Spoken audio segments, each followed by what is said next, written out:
Most Bitcoiners listening have this realize, oh, the money's broken. I wonder what else is broken. It's the food, it's the education, the whole world is broken. Darkest part of all of what you just said is none of it's broken at all. It's working as intended. We separated education from state first, and that's a gateway drug to separating medicine from state, and then of course money from state. That was the time to start digging in. The physical nature of metals is actually what made it fail, what caused it to centralize. We're wrapping that same bug into Bitcoin, centralizing it. I don't think it's good for Bitcoin. There's nothing more deceptive than fiat currency. It's a debt-based Ponzi scheme. You have Bitcoin and you loan it to a third party in order to get fiat in return. You are literally getting printed fiat. You're then expected to pay interest on money that never existed in the first place. Welcome back to the Adam O'Brien Show, where we are on a mission to inspire the next generation. And this show does that by relentlessly pursuing objective truth with conversations with Bitcoiners. Okay, obviously Bitcoiners, for me anyways, smartest people I know. And today's guest, Daniel Prince, no exception to that.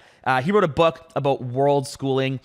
He's obviously a Bitcoin pioneer from the UK, has that amazing accent. We dive into a little bit of his story, but more importantly, we dive into the kids, the schooling, how the education system works. We talk, won't be a surprise at this point, a lot about spirituality and the Bible, how you can actually trust the Bible. Why is the Bible even trustworthy? The different anecdotes that go into that. Talk about Bitcoin a little bit, BIP 110 towards the end. So yeah, another phenomenal conversation. I feel so lucky to be able to speak to guests of this caliber. It's just, I feel like I'm unbelievably blessed to get to talk and learn. This one was definitely one that hit home for me, homeschooling my kids. So I'm excited for you guys to watch. And yeah, let me know what you think in the comments down below. Without further ado, Daniel Prince. Just jump in. So I think we're good. Okay, so you avoided... usually you wear the glasses in the evening. It's like it's the morning for me, but you being in the UK is, I guess, still a country, but for how long we're unsure. I guess just like Canada. But what is how come no glasses for you? Yeah, I've got natural daylight spewing in on me at the moment, so I don't have any big studio lights or anything like that. And I've got I use Flux on the PC to that minimizes the bright, the blue light on the PC. So yeah, I tend not to wear them in natural light. When natural light's available, you just want all of that. I know it's coming through the windows, and that's not the best, but it's still better than being blazed with studio lights or ring lights or anything like that. Even with a little ring light on over here, it's fine.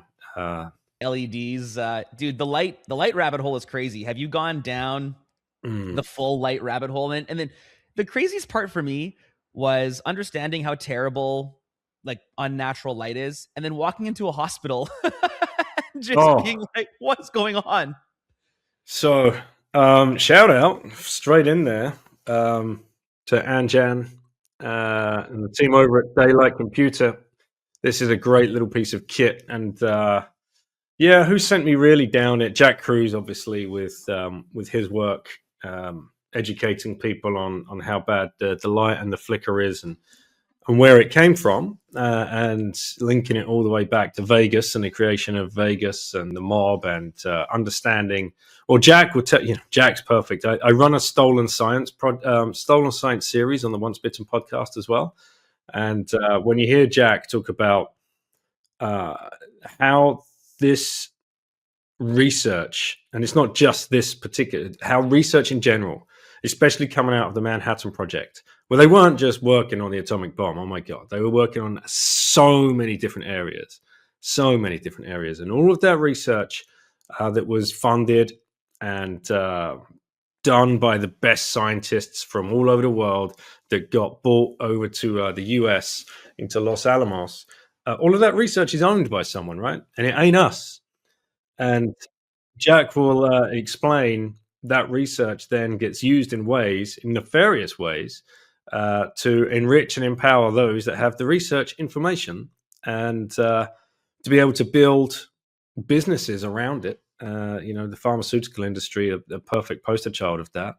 I did a deep dive into niacin once, and niacin is vitamin B3 in its purest form. And that research, again, come from the 40s and 50s under a German scientist called Willard Krell, Krehl. And his research can be found behind a paywall at the university that he did the research. And I can't remember the name of the university, because I had a guest on telling me he found the research behind the paywall because he had access to it because he was doing niacin research. But he was doing niacin research. He'd been pointed in one way by his professor. But then he was just like on the side quest of, my guys, this is incredible stuff. It's going to like eradicate all forms of skin disease, and skin disease being B3 here. And skin disease, how many are there? How many can you list? You know, you have eczema, you have psoriasis, you have dandruff, rosacea. There's like a whole list. And what he was saying is, no, man, this is all pellagra. I'm like, what's pellagra? He's like, exactly. We have no idea what pellagra is. Pellagra is all of these forms of itchy skin disease is just basically one thing. It's pellagra. And that is a diet being completely devoid of vitamin B3. And you can find it in red organ meat. We don't eat that anymore these days. And vitamin B3 or niacinamide, or nicotinamide, excuse me, can be found in the root of the nicotine plant. And oh, hang on, wait. So you're telling us nicotine actually, that demonized, terrible substance that we don't want anyone using? mm-hmm. Now, obviously, what they spray on the nicotine and what they spray on the paper and whatever that filter is that goes through, don't touch that stuff at all. But never listen to what they say and watch what they do. You can bet, sure as hell, you can find some of the the richest individuals in the world are sitting around at the end of a lobster steak dinner with a cigar and a glass of brandy, right? Most likely an organic cigar. So yeah, dude, that's all of these are crazy. So what do you think, like, my mind is, I haven't heard this vitamin B3 scenario before, but it blows my mind. Use, it's called Niacin, the Real Story. Okay, I'm gonna have to check this out because it makes me very frustrated to understand that it seems like, anyways, the entire world is set up against us. Who is this? So is that by Jack Cruz, or is that? No, it's by Abram Hoffa, who was studying all of this in the 50s and 60s, Andrew Saul, and Harold D. Foster. So 3 PhDs, MDs that went against yeah. They're few and far between. What's your take on these MDs? It's kind of funny because the MD status, the MDs love it, and then when an MD kind of goes against the system, they renounce that MD almost as a way to discredit their findings or their works, and it makes it so that you can't really trust, like, any medical doctor that went against the COVID charade was outlawed and outcast, almost as a point to them saying, "Oh, hey, this guy is not one of us anymore." Where do you think that started happening in, like, throughout history? Like even like this niacin stuff. Like, why is that suppressed? Or not why, but where and how does it get suppressed? Because the research, like I said, the research is owned. It's up to the people that own the research to release those findings, and they're only going to release what they want to. And this all comes back to peer-reviewed studies, even to this day in universities. And Saifedean has written about this. Actually, Ahmad Mus, Saifedean's brother, he was a medical doctor, right? Who's now basically said, "I can't do this anymore. I'm going to exit the so-called system." And I love his tweets now because he's probably a year into this journey. So he does, obviously, one-to-one personal Zoom calls with clients who are looking for answers and help. And instead of him getting 1 to 3 minutes to diagnose, in air quotes, a person's history and what they're suffering, he gets to spend an hour and a half with them. He can be paid in Bitcoin. and he can get to the root of the problem. And I loved his tweet the other day. He said, I have healed more people in the last year by unsubscribing meds than ever subscribing them. So he's getting them off. And the first thing he gets them off of is statins. That's the biggest. When you look at the numbers on statins, the billions of dollars that have been made from that drug alone is insane. It blows my mind still. And I've been in the Bitcoin space a long time, and I've been recently down this, what do you even call it? This conspiracy, this eye-opening, this awakening kind of journey. I'll call it a freedom journey, but really it's just understanding that the world's set up against us, and the system is designed to, keep you unhealthy, sick, and a customer of the system, really. And it still boils my blood thinking that there are people in charge that do it. And you're obviously a big proponent of the school system. Do you think is that where it's rooted? Like, was that because 2014 you evacuated the school system? Is that you yanked your kids? You had four at the time, right? You pulled them all out at once and set that off. And so, obviously that ties in with Bitcoin. And I think most Bitcoiners listening kind of have this realize, oh, the money's broken. I wonder what else is broken. Oh, it's the food, it's the medicine, it's the education, it's the government, like it's the whole thing. The whole world is broken. Was it Bitcoin that also led you to the unschooling or world schooling kind of principle? So the darkest part of all of what you just said is none of it's broken at all. It's working exactly as it should be. Yeah. Yeah. It's working as designed or as intended.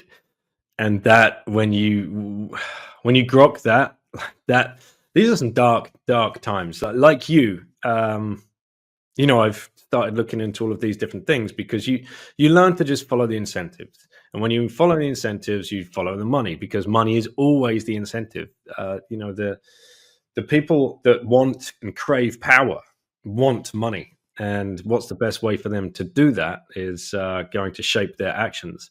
So I found unschooling and world schooling only very slightly before we found Bitcoin. So I'd worked in foreign exchange markets for 18 years up until that point, and spent the last year of my career in commodity markets, and primarily in Singapore. We had 15 years in Singapore. My wife and I, we're both British. We lived over there. We had our kids over there, raised our family over there.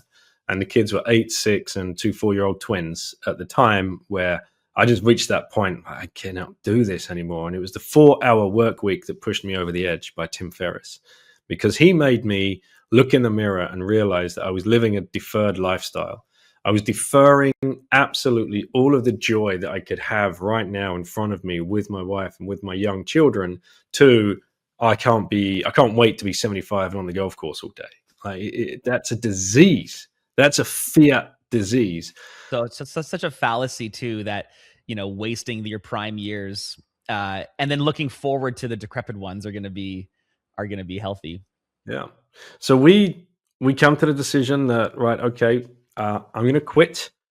Take as much of our savings as we possibly can and put those completely aside. And I bought physical silver bars and stashed them in a vault, and did all the stuff that you're led to believe to do to start trying to find freedom and sovereignty. Or the silver bars and stuff, is that from I haven't read the 4-Hour Work Week. I've heard of it. Obviously. No, it's not from the 4-Hour Work Week. I must have fallen down some other rabbit holes there. I can't even remember exactly who. It wasn't Peter Schiff, because it would have been gold at those stages. I think it was just general conversations. To like sound money or metals before you were into Bitcoin. And it was this concept of a lack of freedom or a lack of personal agency or sovereignty that drew you to kind of make this big shift. Is that it? I had a friend who was a financial advisor, and he was always advising people, gold, if you can, physical, and into storage vaults, which, in Asia, you're fine, right? You got Singapore and Hong Kong are great places to be able to do that. In Singapore, you can walk into a shopping mall and buy gold bars. It's crazy. You wouldn't walk out with them. They will offer you the storage options, and then they send you through pictures every month of the storage. They do the full audit. It's like OG proof of reserves. Yep, That's absolutely. awesome. And I also had another friend, Grant Williams. You might have heard that name. He has the things that make you go podcast. He's been on Natalie Brunell's show. He's been on my show as well. Big gold advocate. Can't get him over the line on Bitcoin, but yeah. So I had my influences, and I thought, well, I just want to make whatever I've earned just last longer, so I don't have to come back. Maybe we can go and travel for a few years, and then I'll end up getting a job in a different center or something. So that was the plan. Just travel with the kids, drop a knee, get out. I didn't want to be working in that business anymore, and spend some time with the kids whilst they were young. And so we're like, okay, let's go for 6 months. Of I don't want the system to wreck my kids, or out of the place of I just want to be with them and just have relationships? Just want to be with them, have relationships, and spend some time with them, because I'd been, up until that point, a lodger in my own home at the weekends. And, work-life balance was it was so ridiculous. It didn't exist. And I wanted out. So my wife was a great supporter of that. She had been looking at the education system in Singapore, because that had changed. Times had changed in Singapore. Everything was just like inflating. Prices were inflating, ridiculous. And private schools over there just become untenable. So you ended up in the Singaporean school system, the state education system. And that is still very, very rigid. And she was not happy with, the way that the kids were being taught. And she didn't find it very holistic. And so off we went.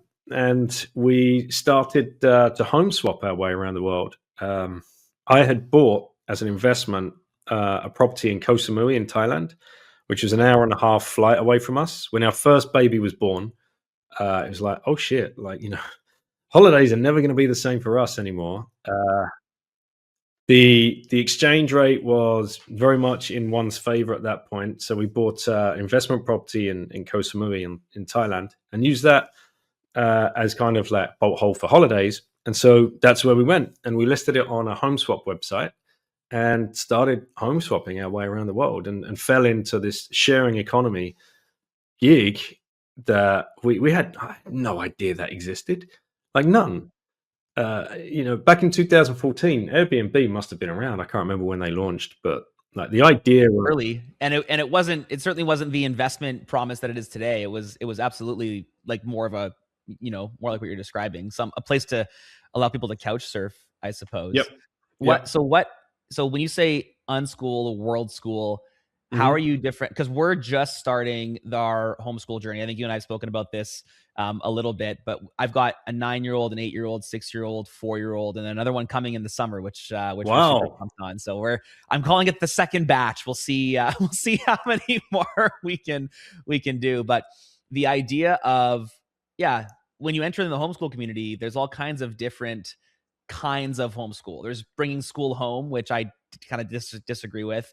There's, we're doing a little bit of like English and math, mostly out of a book, but then everything else is kind of, we're reading books and trying to read the Bible, and just kind of looking through that lens. And then there's this concept of unschooling, which is, I think little to no books, and then moving. Where do you subscribe, and how do you and your family kind of do that? And how old are your kids now? 20, 18, and two 15-year-olds. Yeah, so you're like So just the postal code ahead of me.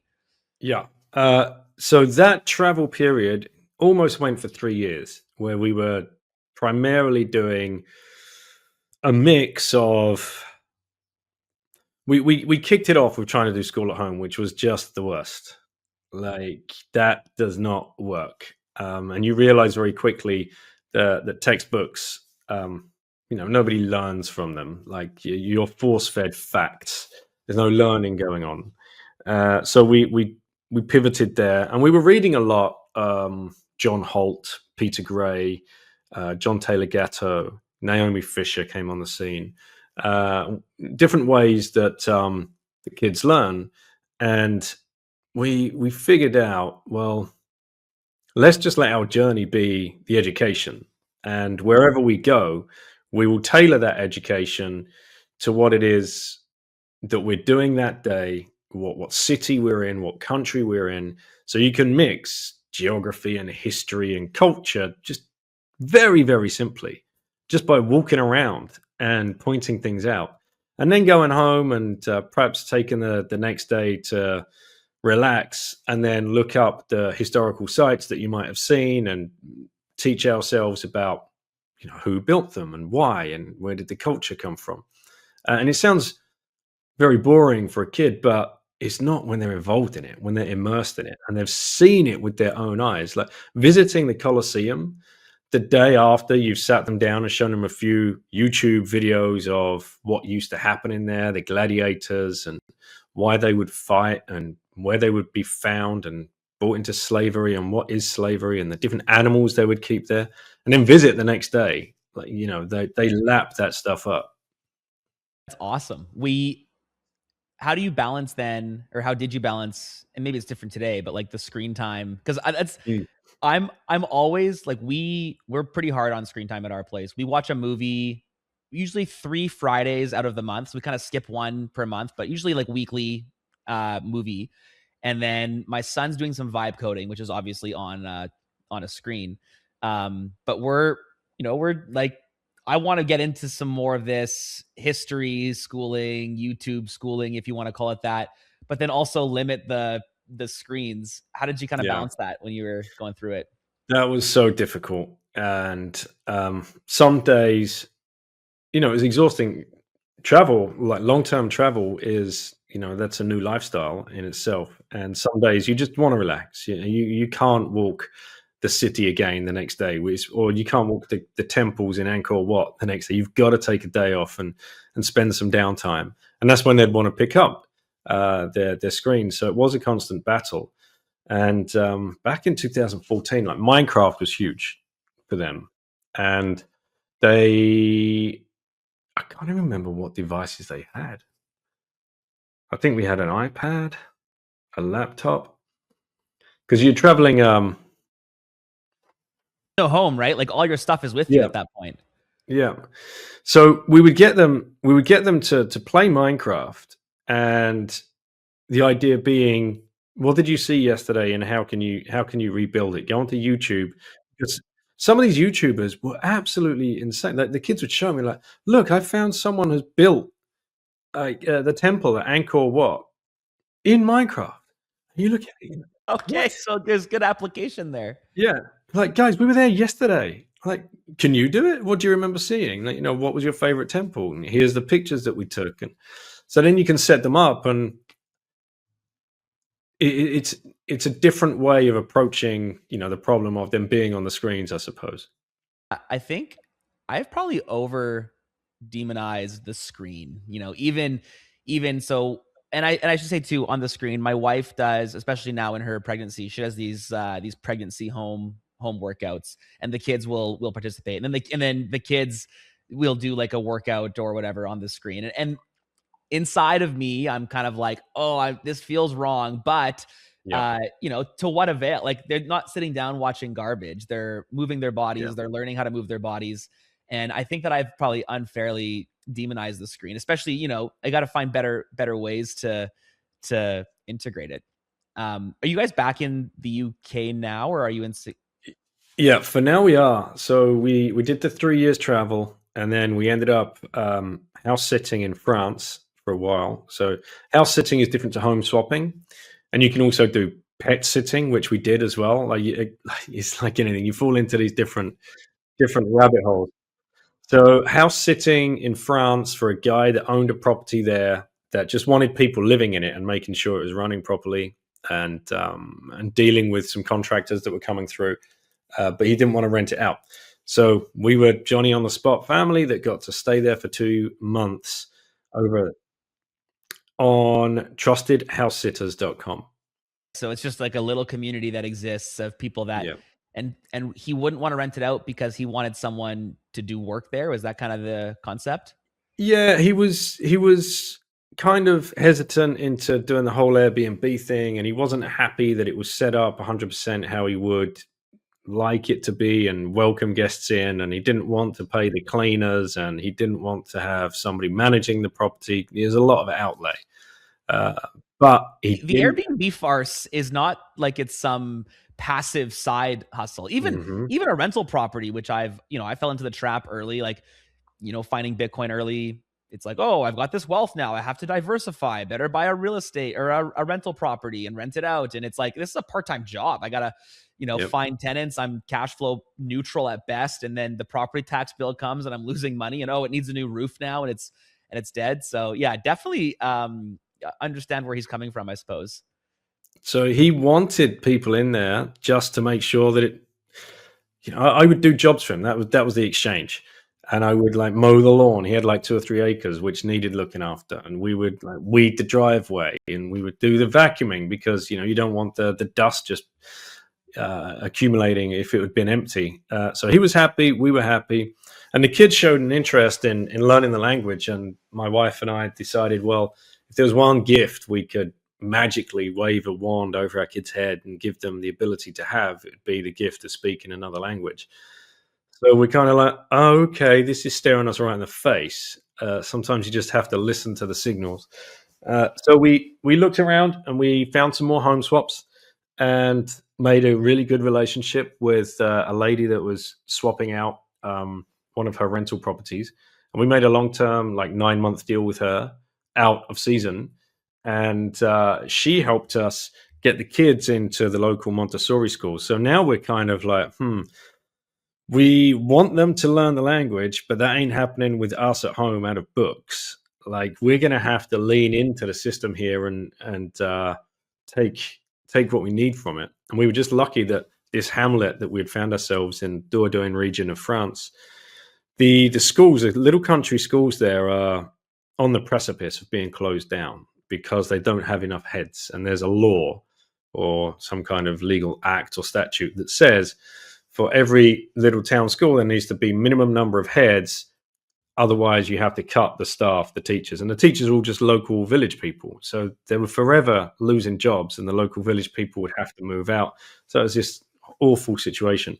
So we turn up, 4 kids. That was the quickest paperwork I've ever done in my life. Like, yes, you're in, sign here, sign here. Want to lose our jobs. Yeah. And the jobs were saved and the school could carry on. And just because we managed to get them over this quota. And the kids had a great time, and they learned French by immersion, and they can now speak French. What did you notice is the difference between world schooling, traveling to Colosseum, compared to now the textbook, learn the language? Like, is the only thing that you wanted out of that the language, or were you Yeah. hoping for actually like a proper education? No, the language. The language was the goal, and that we told them from the very beginning. Like, look, the thing is, they wanted to go. They even the 6-year-olds are like, yeah, we want to do it because my son's like, yeah, what do you mean? I get to play football in the playground for like a couple of hours a day? I'm like, yes, you do. With my friends, this is amazing. Yeah.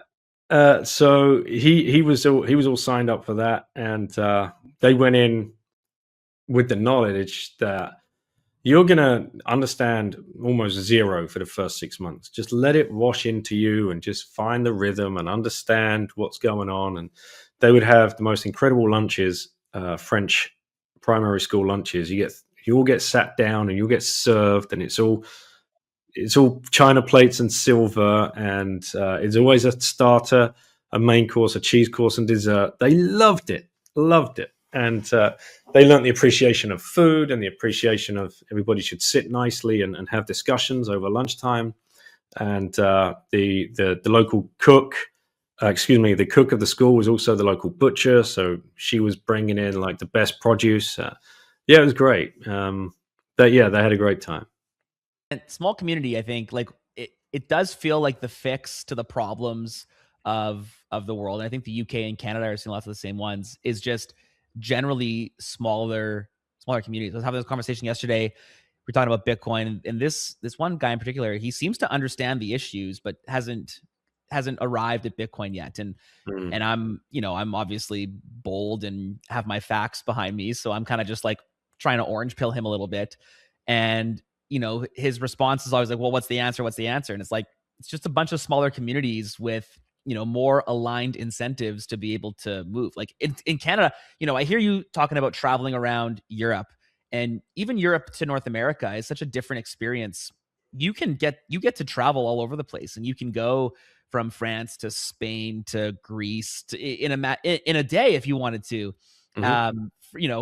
I have the option of two countries and two crooked governments, and that's kind of it. Not that the EU is any better, but it's Yeah. we have gotten as a society better and better, more and more okay with larger government, larger system, and ultimately less freedom. And that's something that you've obviously tried to flip on its head, and you've taken a lot of personal agency. What do you think? Like, what did your parents do? What did you do growing up? It takes a special kind of human being to be like, let me quit this, stressful, but I imagine you made good coin working forex in Singapore. Like you don't go there to not make good money, right? Yep. You then have savings to travel the world. So it's like you had this paper good life and you ripped it on its head. Even I think it's more often that people understand that the system is broken, but they still won't give up, won't to take the next step into personal agency. What happened in your life, and how can I put it into my kids to want to take personal agency? Like what convicted you so much? I really don't know, mate, because I just did the whole usual grow up with my parents. I guess it's almost odd now that they're still married, right? I didn't have any divorce trauma or anything like that, so it was a good upbringing. Three boys, me, the oldest. So the 2.4 kids. Dad worked up in the city in banking and brought home the bacon. Uh, and then I went off to do my thing, and I don't know. It was that book that really, the 4 Hour Work Week, that really made me think a lot deeper. Otherwise, I was just on automatic, PC, man, you're borderline NPC. Hey, 100%. yeah. And a lot of the guys are still there on the desk. I mean, I walked away from it in 2014, and it's like, wow, that's 12 years ago. Yeah. What would you say is the biggest learning over the 12 years that you wish maybe you knew when you started? That it's going to be okay, Interesting. because you worried about all the things. Yes. You know, the the first 3 weeks, your monkey mind, you can kind of satiate it with the thought that, oh, this must just be an extended family holiday or something. It hasn't fully sunk in yet, the decision that you've made. And then when that does, and you have like that panic of, is this going to be fine? Like, am I going to go broke? Are we going to end up living under a bridge? Like, what have I done? What have I walked away from? Yeah, I had all of those sleepless nights coming up to the decision, but then after the decision, it was as if an elephant got off your chest and you could breathe again. But then the doubt creeps back in, and there's a lot of soul searching. I would say after about week 3, week 4 of opting out, and then a job offer comes in. Of course, come and work in Dubai and run this desk and X amount of this money, tax free haven, blah blah blah. And you're like, oh. you're like, You avoided that, or you went toward no, that eventually? You avoided no, it. no, avoided it. Managed to, I don't know, have the maybe we were too far in at that point. I think that one thing I said to my wife was, what's it going to feel like in 10 to 12 years, which is where we are now, and I'm still at this desk, or maybe we're in a different center, and our oldest is 20 and she's off doing her thing, and the 18-year-old is about to. I've still been gone all this time, and we got this close to making the decision to leave and all go traveling together, and we didn't do it because of fear and that we might run out of money. How's that going to feel like? And that was a feeling we couldn't even imagine having to deal with.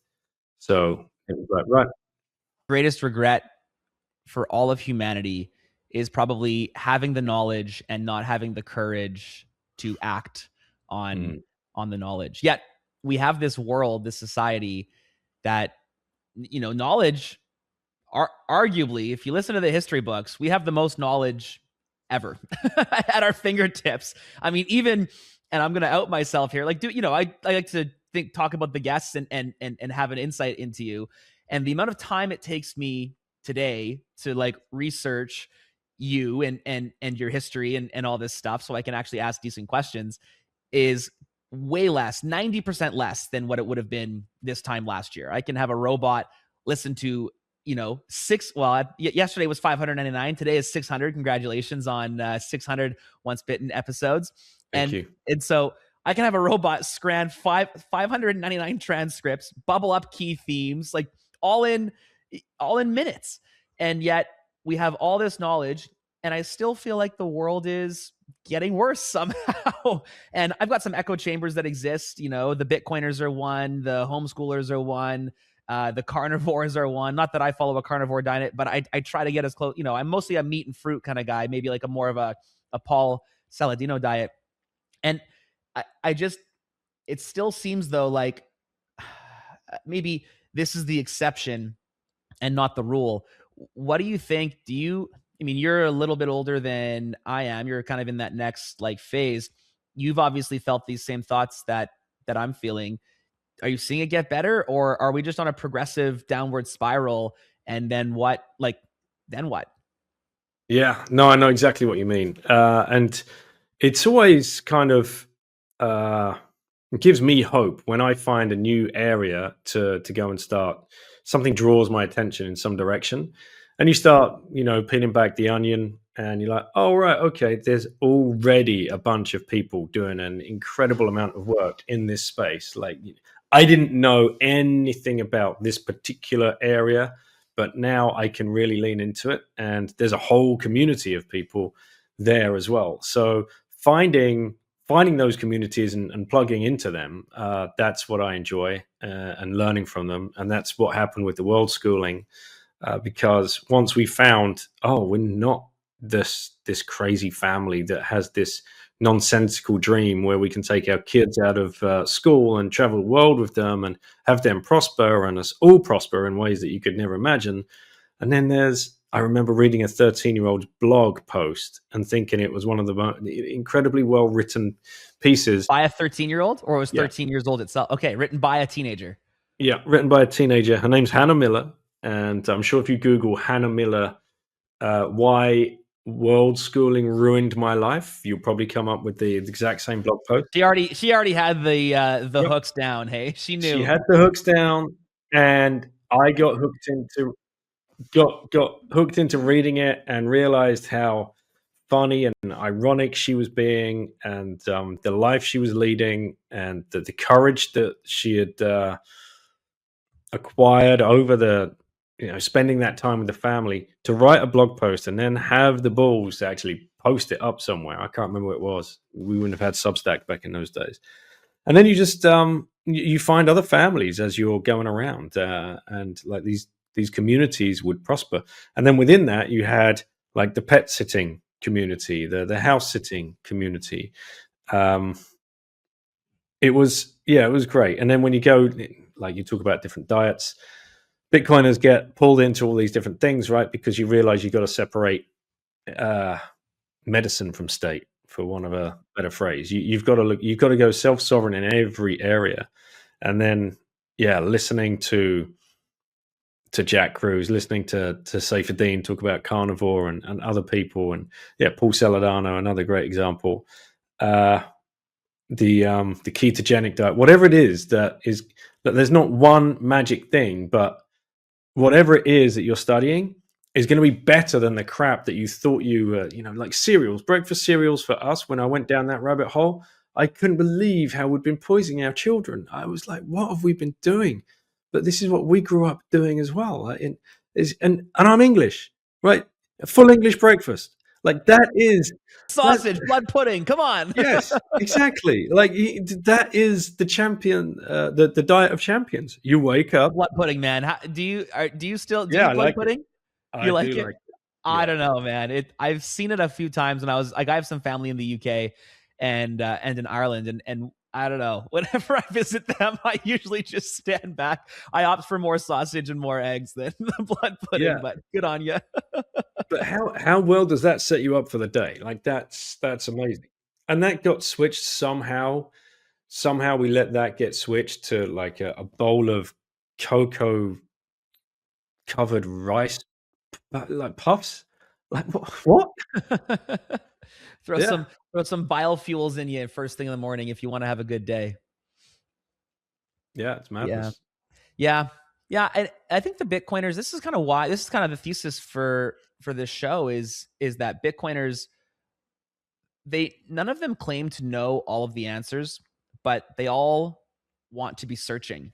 What do you and is that a consequence, do you think, of Bitcoiners going to like Bitcoiners understanding the brokenness and then having the personal agency to go and do it? Or you found world schooling and you found out about the corrupt system before you found Bitcoin, and Mhm.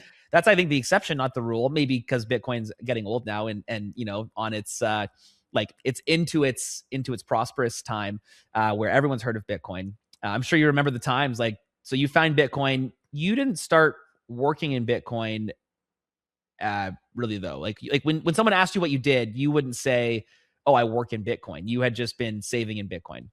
Yeah.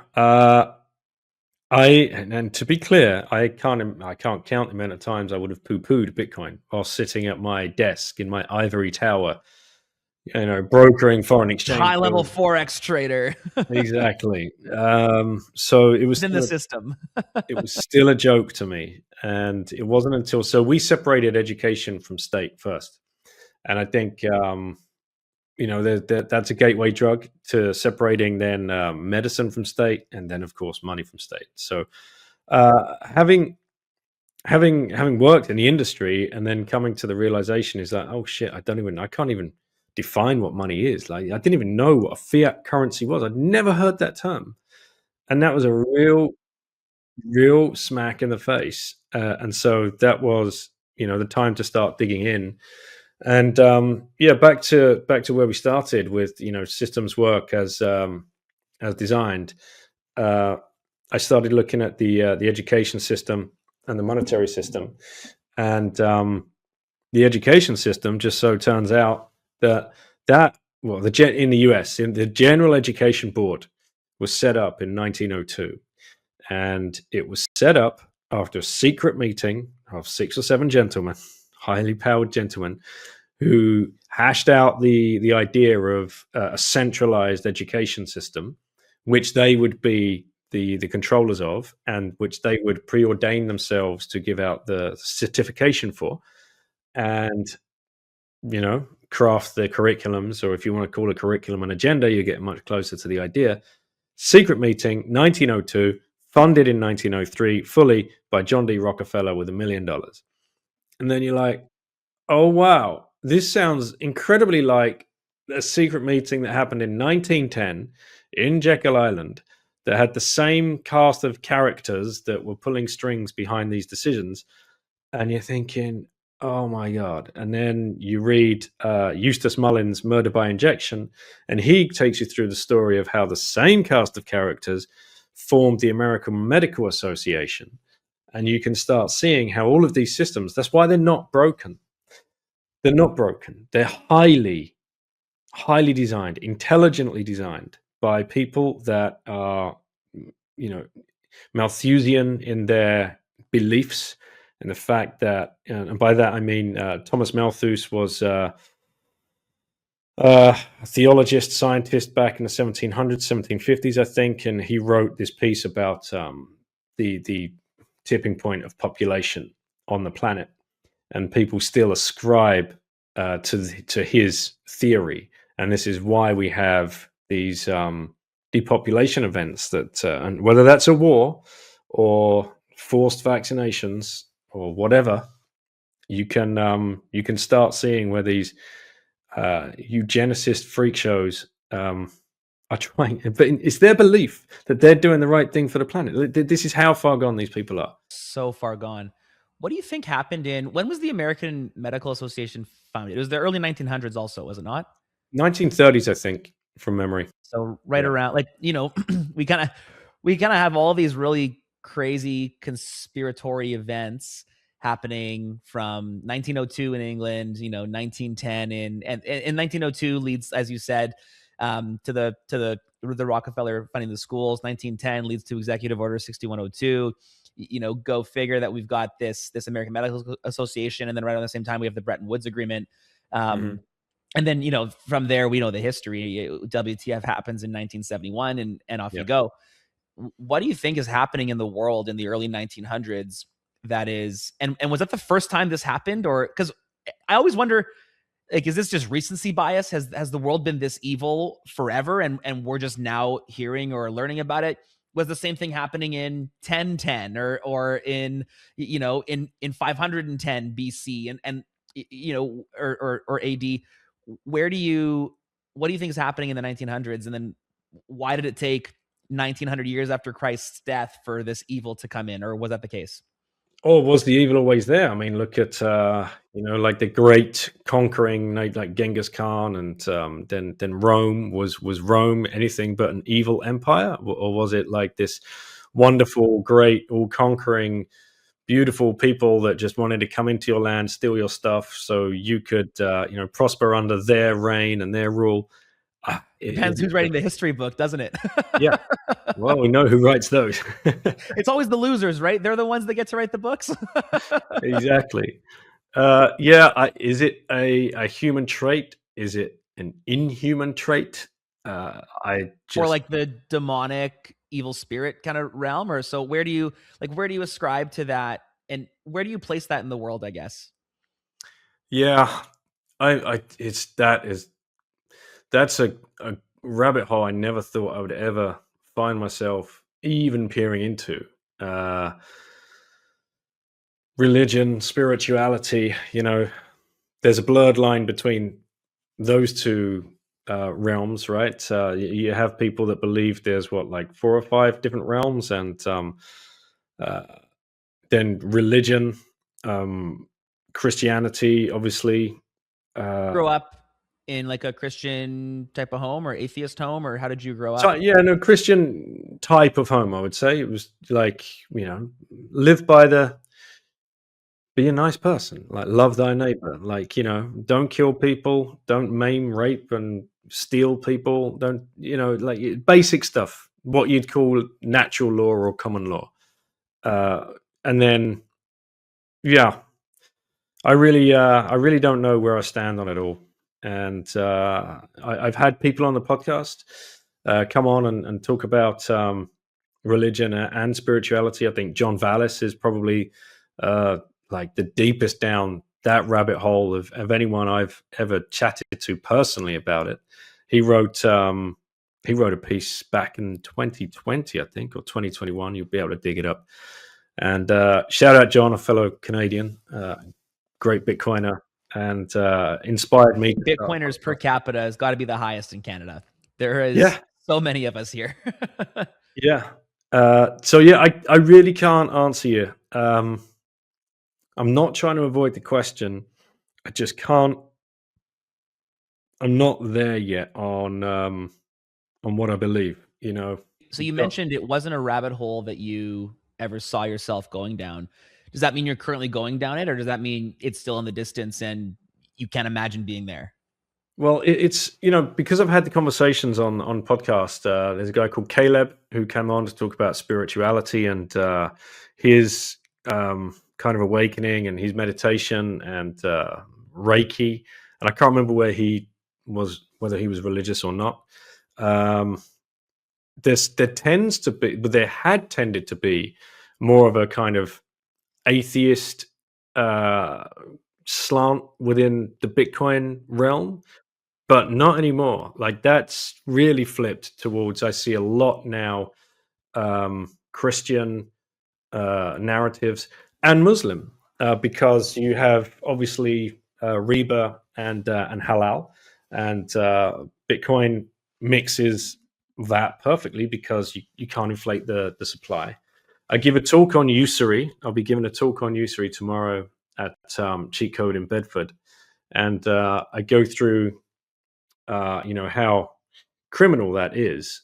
Basically, usury is the charging of interest on money lent, and that could be any amount of interest. And obviously, Christianity takes a very dim view towards usury, as does Islam, as does the Buddhist faith as well. And I've got quotes in there from all different religions talking about usury and how bad it is. And then that there are themes that unite all of these religions, and it's always good. They're always the good themes. So there's truth in here somewhere. And that's kind of what's been leading me. Like I grew up probably in a similar type of home. We would have gone to church a little bit, but it wasn't like the centerpiece of our family unit. And it was actually Bitcoin that led me closer to Jesus, which is just again a rabbit hole you did not expect to go down. And it's this concept of objective truth, and almost always questioning what is the narrative that's currently being spit and spewed. And the world wants to tell you that we're spawn of monkeys and a happy accident of colliding molecule goo. Like, and when you look at the world that way, morality kind of has a hard time. Like, you have a hard time justifying morality. If you're a bag of goo and I'm a bag of goo, like, it's fine for me to hit a wall and we're the same thing. What? Like, we're just all happy accidents. Consciousness has you have a hard time explaining, having life from non-life, and bringing through, morality. Why is it fine for monkeys to rape and pillage, and not for humans? Like, we're the same, I thought. What's going on here? And when you start asking these questions, it's easy, I think, in this, and I think the system is almost designed to keep us numb and prevent us from asking these questions. Don't question the bad food. Don't question the bad medicine. Here's some mind-numbing history books that we're just going to dump in front of you. Like, I genuinely today love reading the Bible. It's one of the things that I look forward to most if I'm not reading it, I'm listening to it. And Right. and I hated it growing up because I related it back. Can I ask you some questions about this? Because I've picked one up every now and then over the last 3 to 4 months, and maybe I'm picking up the wrong ones because a lot of it sounds like gobbledygook to me. Is there certain ones, and then you have the Old Testament and the New Testament, and I don't understand. It's like, okay, what should be better? Surely, like, the more ancient you can get, that would be better. Do you have to buy one that has kind of explanations to it? But then if it has explanations to it, is that just someone's take? Exactly. And that's the different translations. The Bible's such an interesting, this is, I think, what gives the Christian faith the highest level of authority, or of trustlessness, if you will, is its decentralized nature. So the Bible, the Christian Bible, as you'd read it, is 66 books written over 1,500 years by 40 different people. And so there's a sufficient amount of, like, time and decentralization. It kind of, it's a time chain, right? It's effectively a blockchain of people taking consensus and then building on it with historical events. I used to read the Bible and read gobbledygook and not really understand it. And that's because I would think I was reading it less as a historic events and more as like some type of like self-help book. But it's not really a self-help book. And there's this common misconception, I think, that the Bible is written for you. And it's not. it's written about God. And lucky for us, we have the ability to read a story about God's sovereignty and providence and, start to try to apply it to our lives. But reading it like a self-help book is confusing.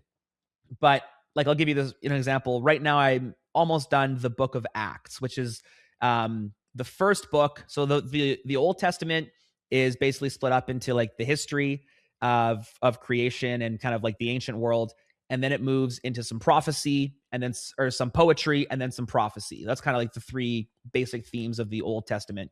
And then the New Testament is split up into the gospel. So it's four different eyewitness accounts of the life of Jesus. So they all tell the same story, but from four different lenses. Again, nice decentralization there. So you can kind of start to, see how different people told different stories.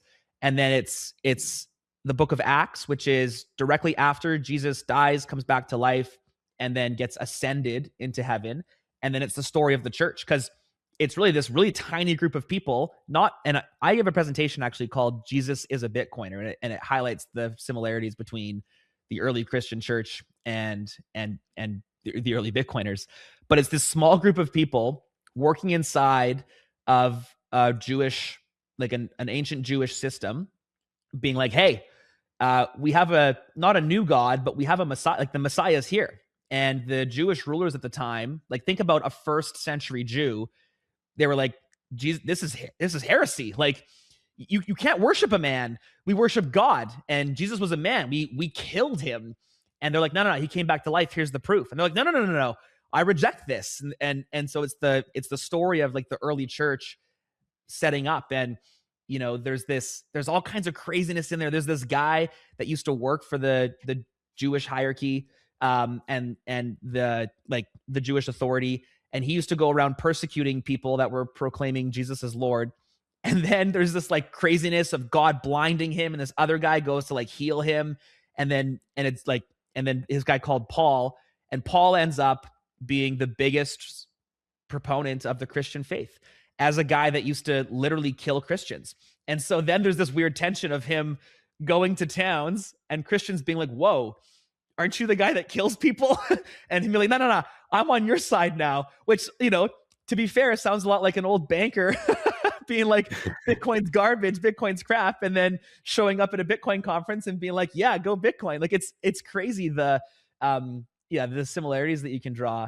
And then after the book of Acts comes all of the letters that the different disciples wrote to different churches around the world to kind of share the faith of Jesus. And so again, reading it like some kind of self-help book doesn't really work, because lots of it's just history.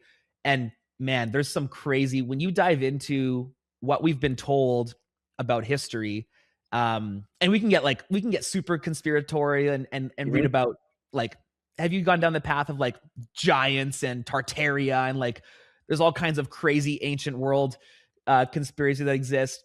And there's like a case to be made that kind of stuff reads from the Bible.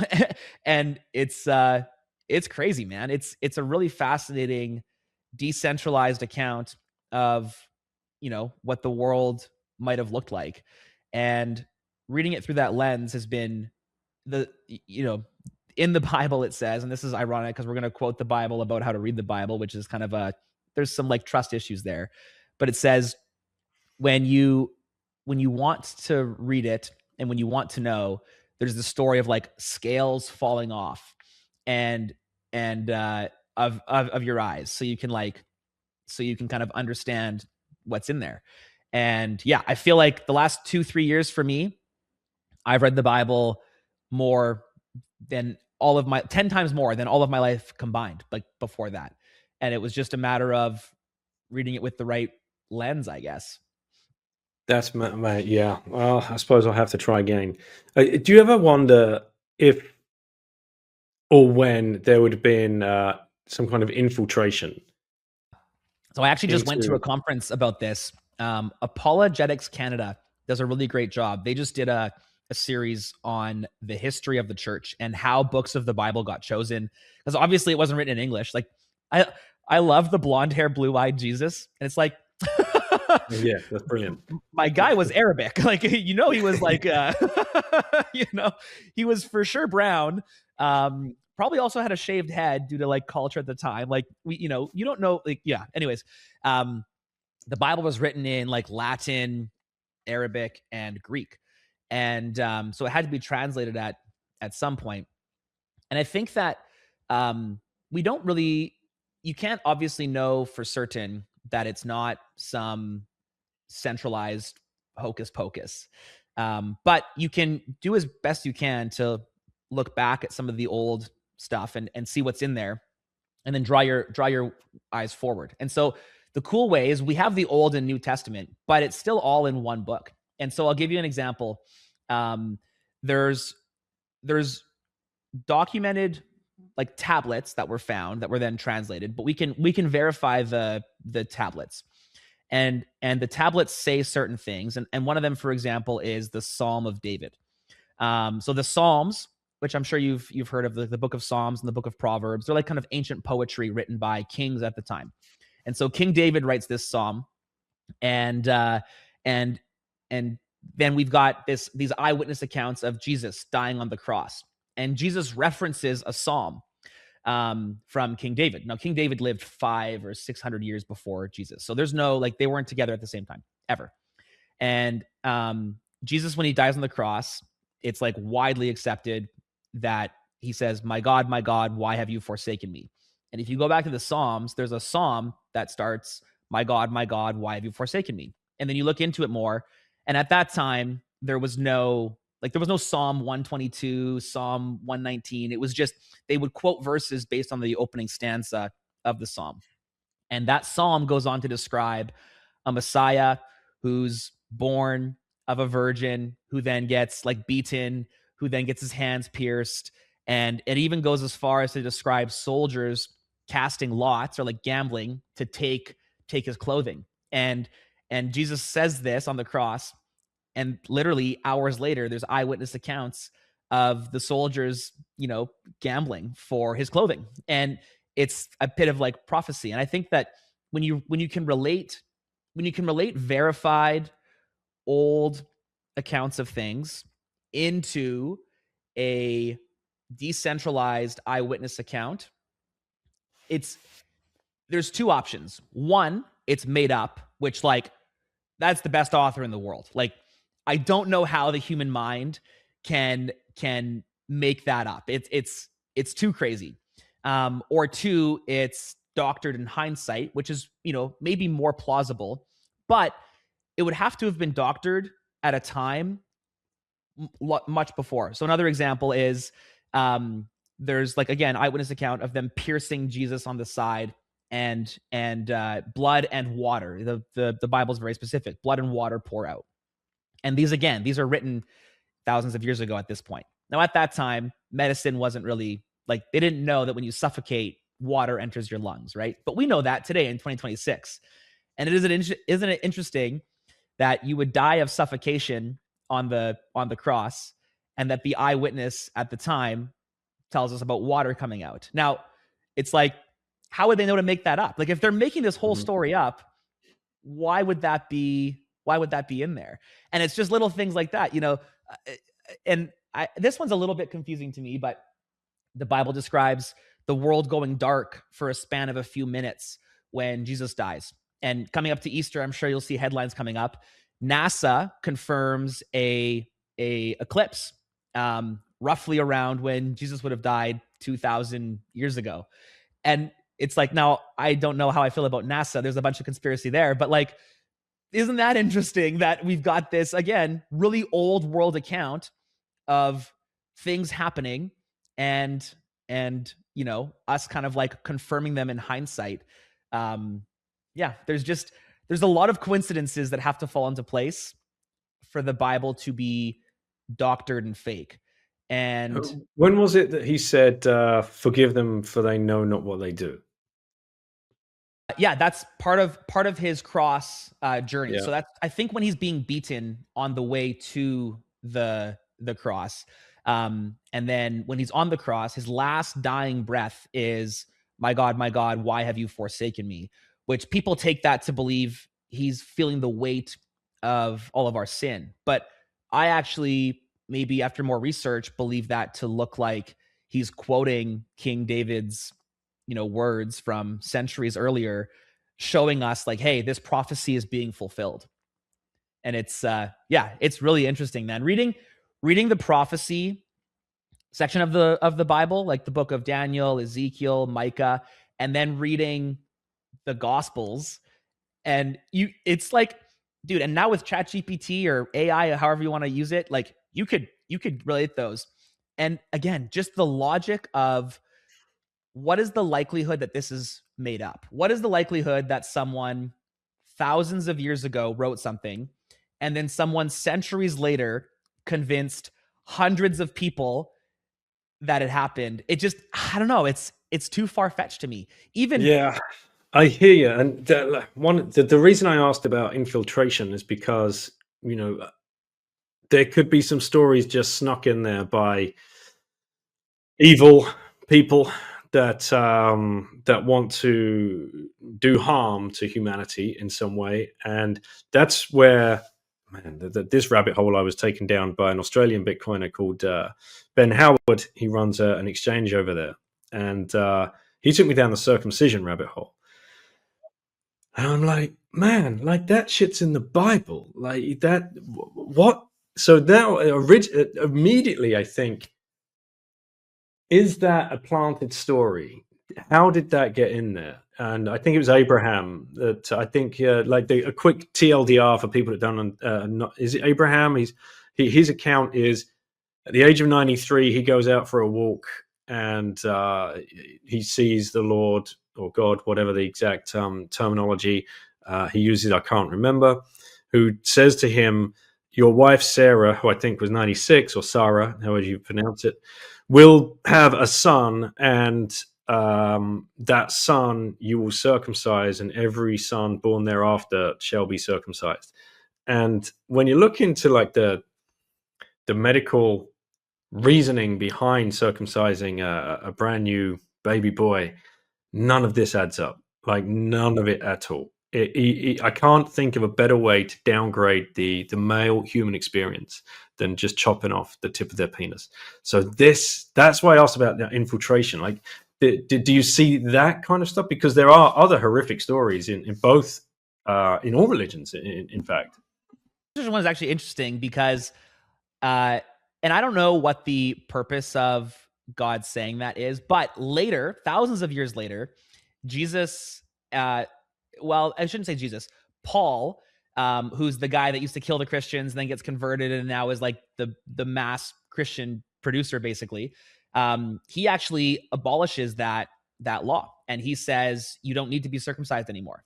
And there's, and again, was that a law? Is a covenant? Is that the same kind of thing? Am I using the right kind of so a word? covenant would have been like a Jewish law, and so the Jewish hierarchy would have been charged with basically upholding the covenant or the law, however it might be. And so Paul says, because when Jesus dies, basically, kind of the Holy Spirit enters into the world, and so the book of Acts talks a lot about spirit-led conversation and spirit-led, like Jesus kind of said, I didn't come to abolish the law, I came to fulfill it. And the fulfillment of the law would be like, same thing. We eat pork. Like pork was a horrific, parasitic animal. Still kind of is. Shellfish, kind of the same thing. But like it's not morally or spiritually illegal to eat those things anymore. And it's again because of Jesus's fulfillment of this old law. Now, why was the old law there? I have no idea. And that's I think something that maybe is in the Bible even. Like there could be a reason for circumcision. I mean, that same kid, so that kid you're describing is called Isaac, and Abraham is called to like sacrifice him. And then Abraham literally walks up a mountain ready to like chop his son's head off in the name of God. And then God, like, basically, the Bible describes it quite dramatically, but like at the last second, God's like, nope. He like, calls Abraham. Abraham stops. There's a goat that appears. Abraham takes the goat, sacrifices the goat, and then Isaac goes on to be like, a great leader. And so it's like, I don't know what the purpose of circumcision was in 4000 BC. But I know it's in there. And then I also know the medical history. And then I also know that Paul says, Jews and Gentiles no longer have to be circumcised. And so, yeah, it's an interesting thing. But I think, and that's why it's important to read the Bible as a whole. And even like the Bible, when you cherry pick it, can look to tell such an interesting perspective. And really, I think you can draw any conclusion from the Bible in its cherry picked piece. Hmm. Kind of like but let's play it back to Bitcoin for a sec. It's a little bit like big blockers looking at the white paper and being like, "See, big blocks were Satoshi's vision," and it's like, no, I don't think it was. And when you read the white paper as a whole, you Yeah. understand the full picture of what Bitcoin needs to be. And when you're People into the like to quote the first sentence. Yeah. People just like to quote the first sentence of first Satoshi's sentence, white paper. exactly. Peer-to-peer digital cash. Yeah. It's like, okay, did you read the rest? Like, and same kind of idea with the Bible. The Bible is just a way bigger story and a way more complex piece. And that's why, yeah, it's a journey. And I love and I think the biggest problem with our society today is not is having a camp to fall into. Like even myself, I fall victim to this. Bitcoiners fall victim to this all the time. Having this, right now we're seeing this BIP 110 core versus Hmm. knots, and it's like it's heavily camped. And actually, I'd love your take on where you think that's going. But I think what we need to do is get out of this. Like that to me looks a lot like right versus left, red versus blue type of language. And big blocks, small blocks, and with the Bible, you've got many different camps that exist. And I think we need to all just really be comfortable being wrong, really be comfortable having new data and receiving new information and then forming new opinions with this humility behind that. And I mean, again, the Bitcoiner is so good. The humility is the ones. But then there's also this cool story, again, in the Bible of Jesus and disciples being in the park. And one of his disciples says, "Who is the greatest in the kingdom of heaven?" And Jesus's words are, "Whoever humbles himself like a child is the greatest in the kingdom of heaven." And it's like not who baptizes the most, not who, serves the most at the soup kitchen, not the one that gives the most money.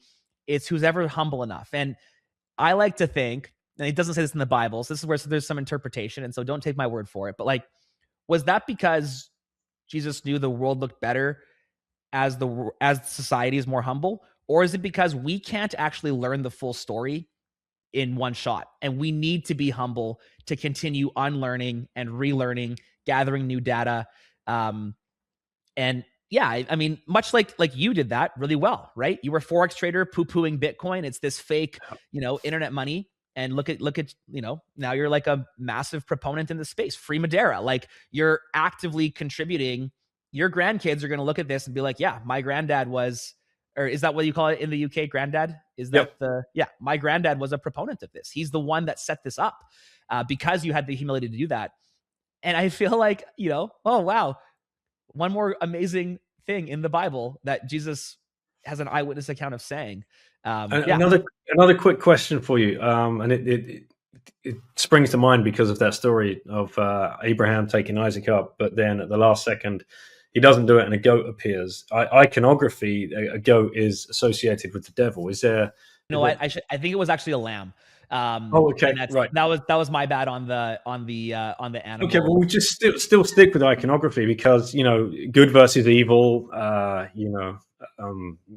Luciferianism, Satanism, demonism, whatever it is. When you start going down these rabbit holes and you look into certain industries, whether that's music or Hollywood, and all of like this sick stuff that's now appearing out of the Epstein files and all of that. I mean, I can't look at that and see anything other than pure evil.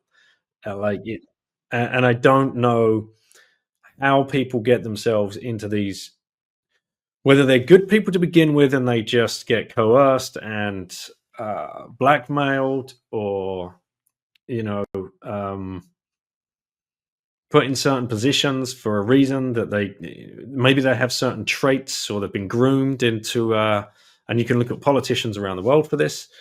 Trudeau, a perfect example. It's yeah.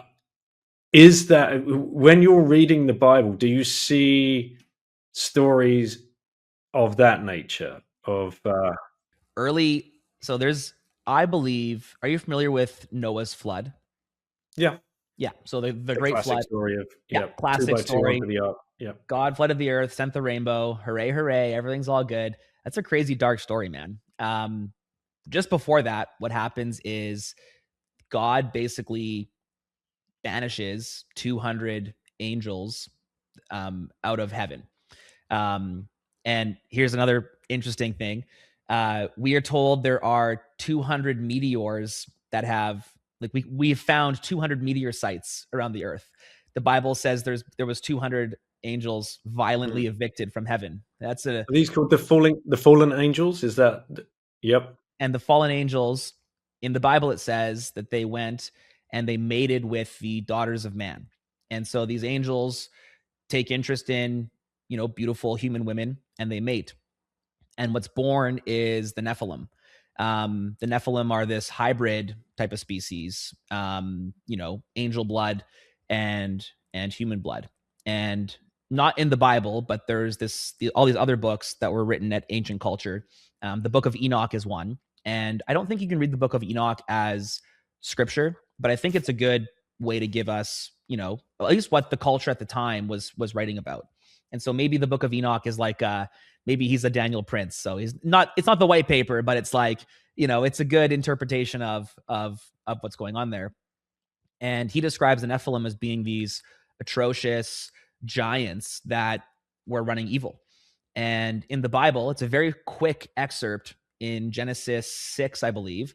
God says he was it was atrocious on the earth. There was so much evil, so much wickedness, then God had to flood it.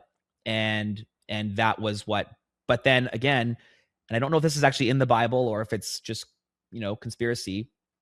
So Noah brings his sons and his daughters-in-law and his wife into the ark. Um, Cool quick side note about the ark. If you read, there's dimensions in the Bible about how God told Noah to build the ark, and they're perfect. They fall into Fibonacci's sequence, like the Mm. golden formula. And if you 3D print that ark, which you can today, and put it in a body of water, it can't capsize. It's amazing. So again, like, Yeah, I understand it's not like the typical like boat that we would picture. Like, yeah, it's spherical in shape. the Bible says Noah the Bible says Noah gets everyone on the boat, and then the Bible says, and God shut Noah in the boat. Like, God closed the doors on the boat. So it's like it was sealed up. But anyways, so Noah, his daughter or his sons and his daughters-in-law get on the boat, and allegedly, and again, I want everyone to be super clear. I don't know if this is biblical or not, but one of Noah's sons' wives, like, he had multiple sons and they each had one wife. One of them had Nephilim blood. Mm. She was a descendant of Nephilim. And so there's still Nephilim blood ripping around the world. The Bible says everyone died. So I don't believe Nephilim, were sticking around still. But it's possible that there was some of that blood, on the boat, basically. And then it also, the Bible describes Satan, the demons, evil, having, like, they have power on earth. It's apparent even through Jesus's time. We see nonstop the devil tempting Jesus directly on earth. And so I think the Bible's pretty clear that that is a real force that we are threatened with. But it also, the Bible is very clear that humans have free will. And you can't have free will if you're under consistent perception or deception. And so it's this concept of, like, karmic law is, like, the easiest way to describe it. Hmm. I'm not sure I necessarily believe in, like, karma or, like, Jesus justice as I've heard it described. But, like, karmic law is a really nice, like, tidy word to use, where we have evil in the world and we have deception at the highest level, in the education, in the financial system, medical system, nutrition system. All Hmm. the systems are but God's also put a bit of a restriction over the demonic layer to be like, they need to be able to seek out the truth.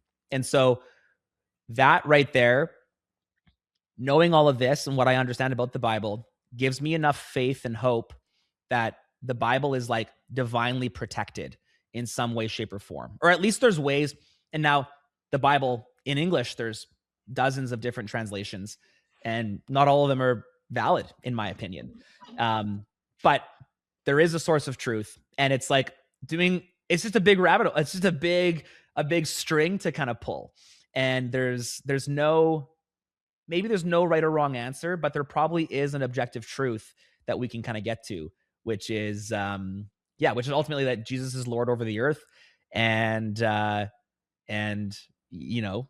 it's our job to read the book, look at the prophecy, and then understand the world. And I love that, like that link to staying humble, right? We say stay humble, stack sats, and blessed are the meek. And it's the most important thing. Well, not the most Blessed are the important. meek, right? And if you look at the meaning of the word meek, then it means to be humble and to have humility. So I see it. Yeah, it's like I say, it's an intellectually stimulating Bitcoin itself. Like coming down this rabbit hole, it's just been so intellectually stimulating in so many different ways, and you do keep bumping up against this kind of demonic, evil power that somehow has been steering us, and we know how. Like deception is everywhere. Our mainstream media, our money, and there's nothing more deceptive than fiat currency. That we throw this term around like it's a debt-based Ponzi scheme, and people just hand wave that away. But it's like, right, okay, break that down. There's only 4 words to break down there, guys. Like, let's break it down. Debt-based. What does that mean? Well, at the base of this whole system is debt. It's not gold anymore. Everybody understands that we used to have a gold system, and that bank would keep the amount of gold in the vault and issue promissory notes against that amount of weight and blah, blah, blah. Some people still think that is the system we live under today. Obviously, the Bitcoin. Crazy that it hasn't been that way for 70 years, and still people who are 3 generations removed from that believe it to be the case. Because of the deception through the education system that teaches them to PhD level to believe that shit. Like, the deception is absolutely everywhere. And you look at the bread and circuses of today. How old are you now? 33. Okay, so when you were growing up, I assume you remember. Well, no, I was going to say, how many hockey games on television a week could you watch as a 4 or 5-year-old? I don't know. Probably not many. Right. Today? Oh, yeah, all of them. Yeah, right. It's the same here in the UK. I'm 50 now, and I remember as a 6-7-year-old looking. I knew at 4:45 I could go and sit in front of the television with my father on one of the 4 channels that we had access to sit there and watch what was called the Vidi printer, and we would watch BBC Sport. And it would literally come up like it'd be like Everton 1 versus Liverpool 2 FT for full time, and then it would be Blackburn Rovers versus Wolverhampton Wanderers. That was what we had access to. The bread and circuses now. Every minute of every day, there's something on television. Like, it's a massive sports game. You have access to all of this stuff, which is designed, again, to keep us dumb. Completely dumb. Yeah, that's one of the things I found I lost interest in going further down this. And it was Bitcoin which led me into more of this historical, biblical kind of side of things, is the intellectual stimulation that arrives when you're in a room of Bitcoiners discussing, not only the deception, but then I think the more important conversation is how do we fix the deception? And it's like, and respect to the athletes. I think they're machines, but like, it's not very stimulating anymore. It used to be.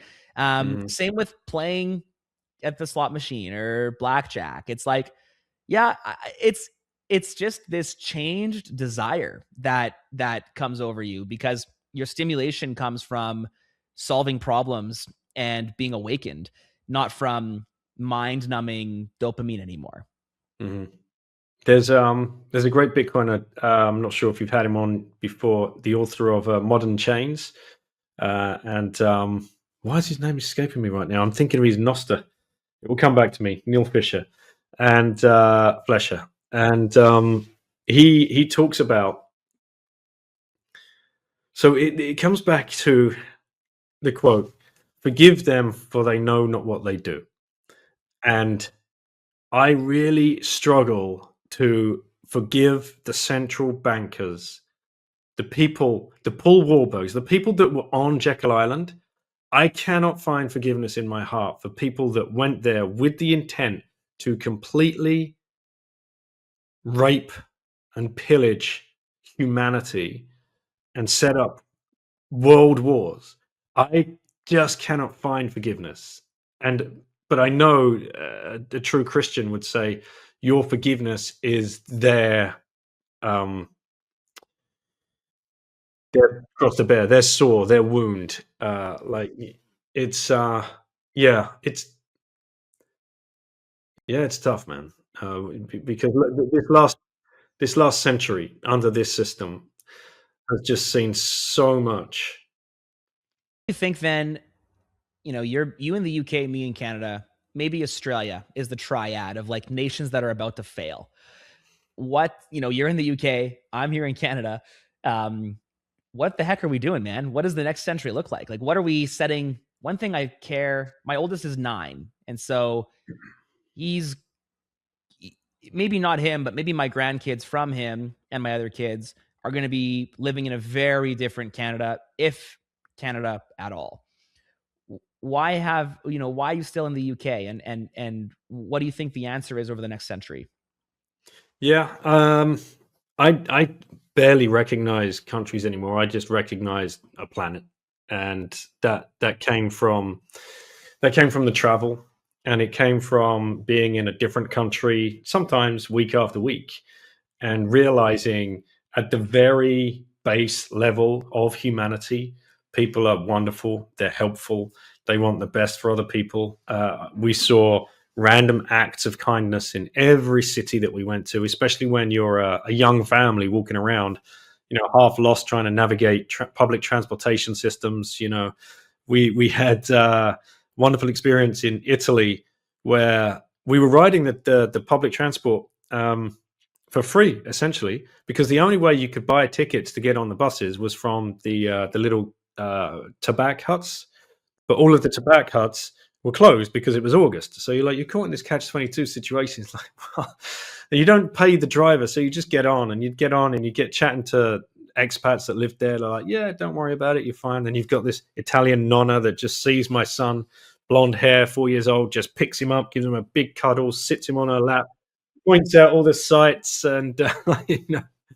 So I have a lot of hope and optimism because it is ingrained in humans, and whether whether they find sound money or not, maybe they'll find uh, maybe they'll find religion, maybe they'll find spirituality, maybe they'll change their diet, maybe they'll get hold of their health, maybe they'll take their kids out of the education system. Seeing a lot of that at the moment in the UK.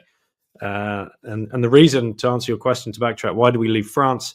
We spent 8 years in France. The last 2 years we spent fighting the education system, because even though we put them in to get the language, as soon as they got the language, they didn't need to be there anymore. And COVID lockdowns happened. So we just refused to send the kids back after that, because we're not sending them back to sit 6 feet apart from each other, wearing masks and standing in circles that have been painted on the pavement in the playground. Like, you guys are insane. And we found a perfect um, substitute. It was online. Ed tech was becoming a huge thing in 2020, 2021. And they loved this platform. They loved the tutors on there. And they just wanted to do that. We're like, well, we can just switch straight back into homeschooling, unschooling, world schooling, whatever it is. But because we'd gone through the registration process in the first place, remember I told you the quickest paperwork I'd ever done? Oh, what a trap that was. Because trying to get them out became a nightmare, because France experienced a huge boom in homeschooling, and Macron actually came out and said along the lines of, we need to really start stamping down on homeschooling since the lockdowns. Not enough children have gone back to school. This is a worry because it can breed Islamic fundamentalism in the home. You're like, what? Yeah, that was it.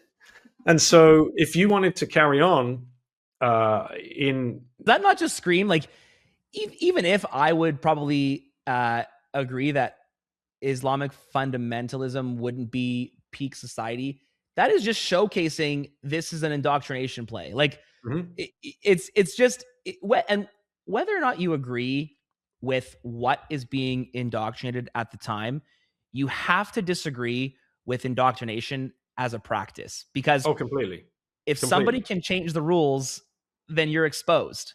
Yep.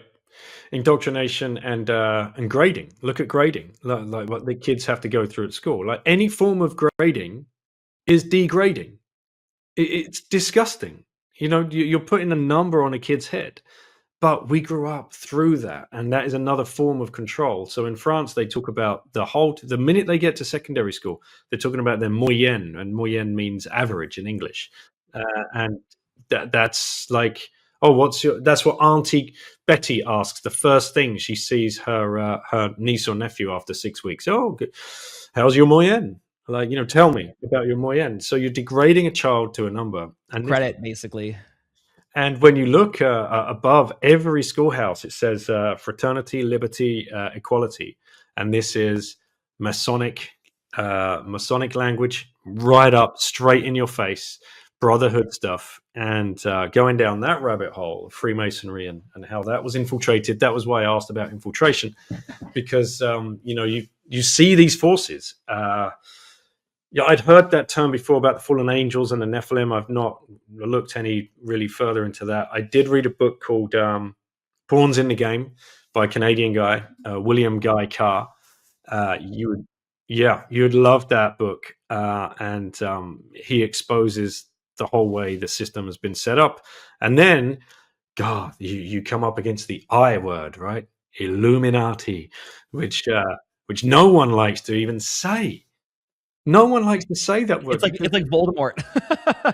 yeah, they feel as though they're going to be cancelled immediately or just like laughed out the room. It's like, right, okay, guys, wait a second. All right, do you accept like secret societies still exist to this Secret day? knowledge that comes with them, right? Yep, I can walk into our local town here, and there's a Freemason museum. There's a museum of Freemasonry. It's like, right, okay, guys, if you're telling me that the Freemasons is a whole conspiracy theory and it doesn't exist, why is there that museum right there? And why is there one in London, like the original lodge? And why are there these stories? Albert Pike talks about how the infiltration happened through Adam Weishaupt, and how he started planning to infiltrate all of the lodges. Then you read Operation Gladio by Paul Williams. Simon Dixon's the best for all of this stuff. Like, Simon Dixon's crazy. He spoke. I was in Bitcoin MENA in Abu Dhabi this year, and Mhm. he chimed in. I think his is the most impactful thing I think I heard maybe ever at a Bitcoin conference. How long did they give him? 5 minutes, I think. Okay, yeah, Yeah, he's a 3 hour type of guy. man, he could be a 30 hour. You could listen to him for a whole weekend, I think.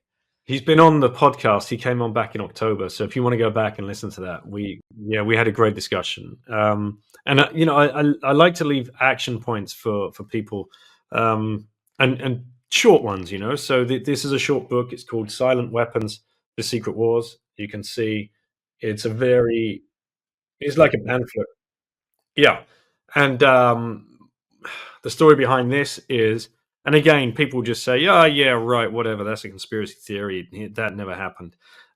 This document was found in an old printer that had been sold on by a government department, and yeah, jammed in there was this document that somebody reprinted and reprinted. But like, look, like this is the level of like the diagrams and the mathematics that go in here on how to control an economy. and how to create wars for profit. So that's one. Obviously, there's no author because nobody knows where it came from. Who put it together? Mystery. The other one is what I based my talk on. It's called Red Symphony. Again, very, very thin here. This is actually a chapter from a much bigger book. And this isn't a book. This is a transcript. So you've got two main characters in the book who are having a discussion in 1938. Stalin's top NKVD agent is interrogating the Russian ambassador to France. A fictional rendition of, or is this the actual transcript from? This is the transcript. Again, conspiracy theories are, no, this is all just made up and whatever else. And I'm like, well, it takes a brilliant mind to like come up with this. But there were three people in the room: the interrogator and the Russian ambassador to France, who was a Trotskyite and had tried underhandedly to get Trotsky into power. And he was basically spilling the beans to save his life. That was the deal. If you can give us something of, importance and value, you will be spared the gallows. The other guy in the room was Jay Landowski. So he's credited with the work because he was a multilingual doctor who was the number one, I think he was Polish. He was the number one biochemist in the world at that point. He was taken from his family at his front door at gunpoint by the NKVD. He never saw his family again. And he was to be charged with the official torture sessions of all of the different people that they were torturing to get information from. And he did and was forced to do some horrific things with chemicals injected into the body to, this idea of seeking the truth serum. He was there to do that.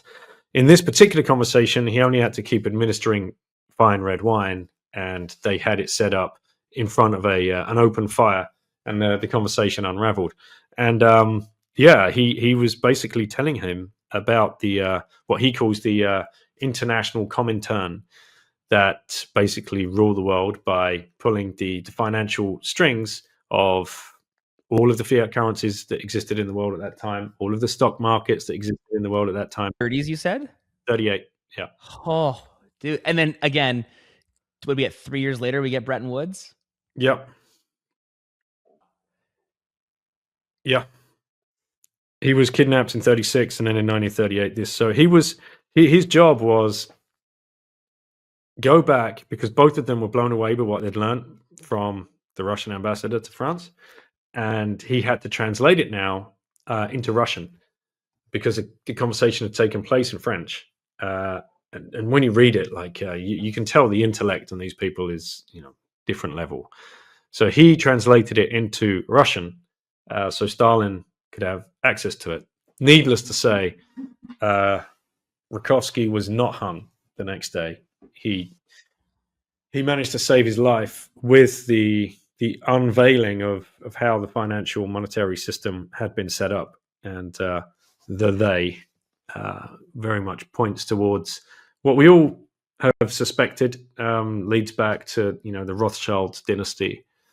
And it's all downstream from there. Leads forward to, Epstein is and that island and those people and those creatures that are there. It's man, it's tragic. And so how do you we know this stuff. We're actively raising the next generation that's going on. I feel like the more and more that I think about it, I feel like I am preparing my kids for battle. And I have to educate myself so I can prepare them to, and I don't want to say go to war, because I don't think it's a battle fought. I think it's a battle fought with intellect and a battle fought with mindset and with action, not with bombs and death even. And so how do you do that? What, counsel me, you're a decade and a half my senior. What's the play? We talk about it all the time. We're open about it and talk about it, and all the And yeah, Dad's a crazy conspiracy theorist. What's he going to be talking about next? And it always comes. See you, like, do them and their peers, are they into it, or are they seeing you as some crazy guy? The peers aren't. No, I can't go there with the peers. When their friends come over, they're like, "Dad, please don't talk about all this kind of stuff." Football only, Dad. Yeah, exactly. I drop in little nuggets every now and then, especially about Bitcoin and about money, especially to the older ones, like the 18-year-olds and the 20-year-olds that are coming around. It's like, this is very important for you guys to understand.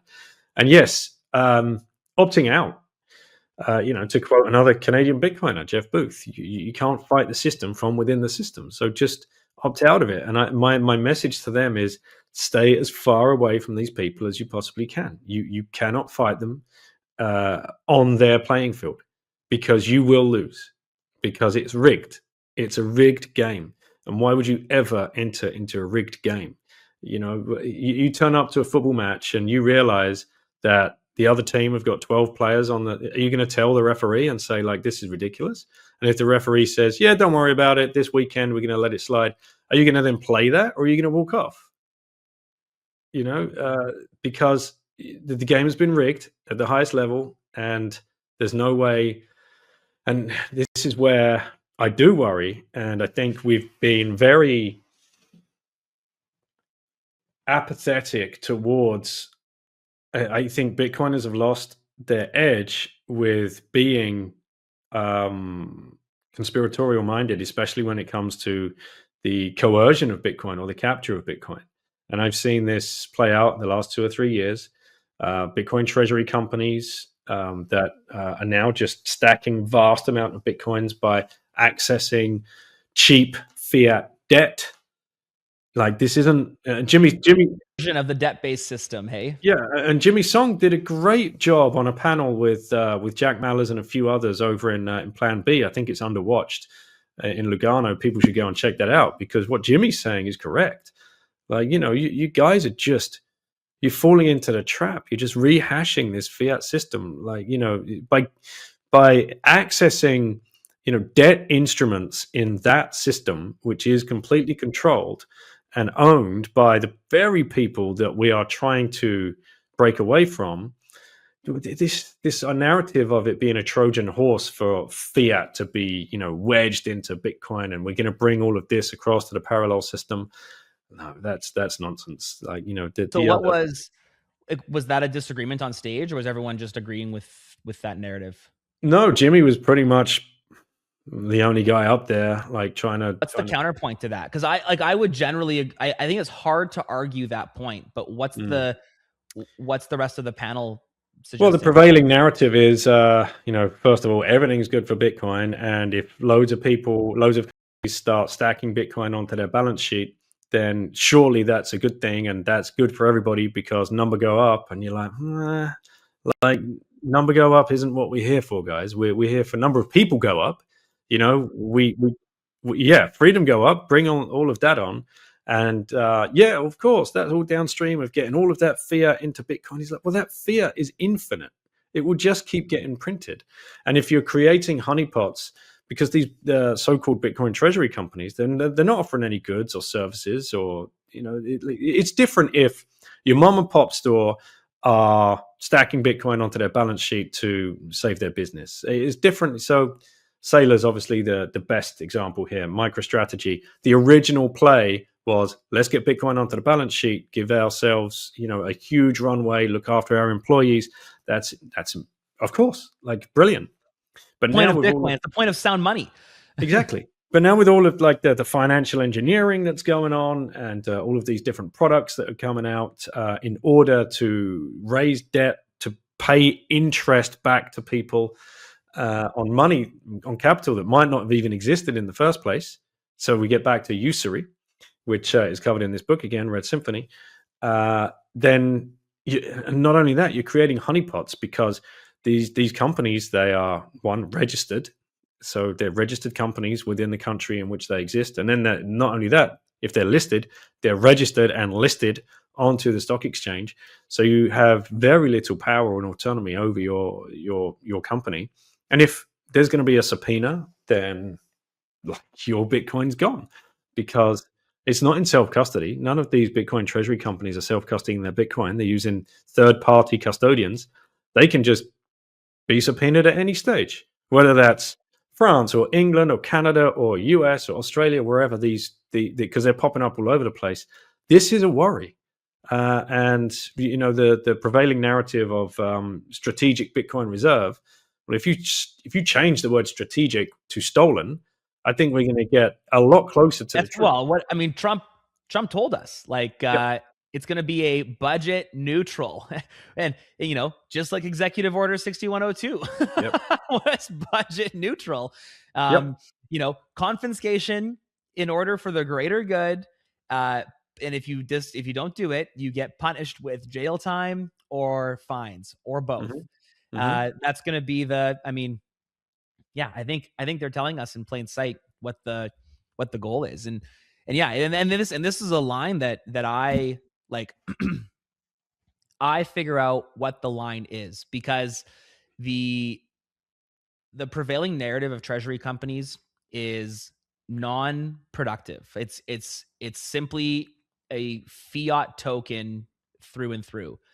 And what I'm trying to push, because we have public equity, Bitcoin Well, but we have like a business, and I'm trying to shift this narrative towards this, not using debt, but rather using public equity to build the business and have the business protected by the Bitcoin. The same way you described about the same way Bitcoin can protect your person, Bitcoin can protect your family, Bitcoin can protect your business, is kind of my thesis here. And sound money is for the entire economy, whether it be people or businesses. And I think the greatest risk there, as you noted, is the centralization, and then the massive honeypot that exists. And you actually said it a little while ago, like when you bought all that silver, you then left it in the big fancy vault.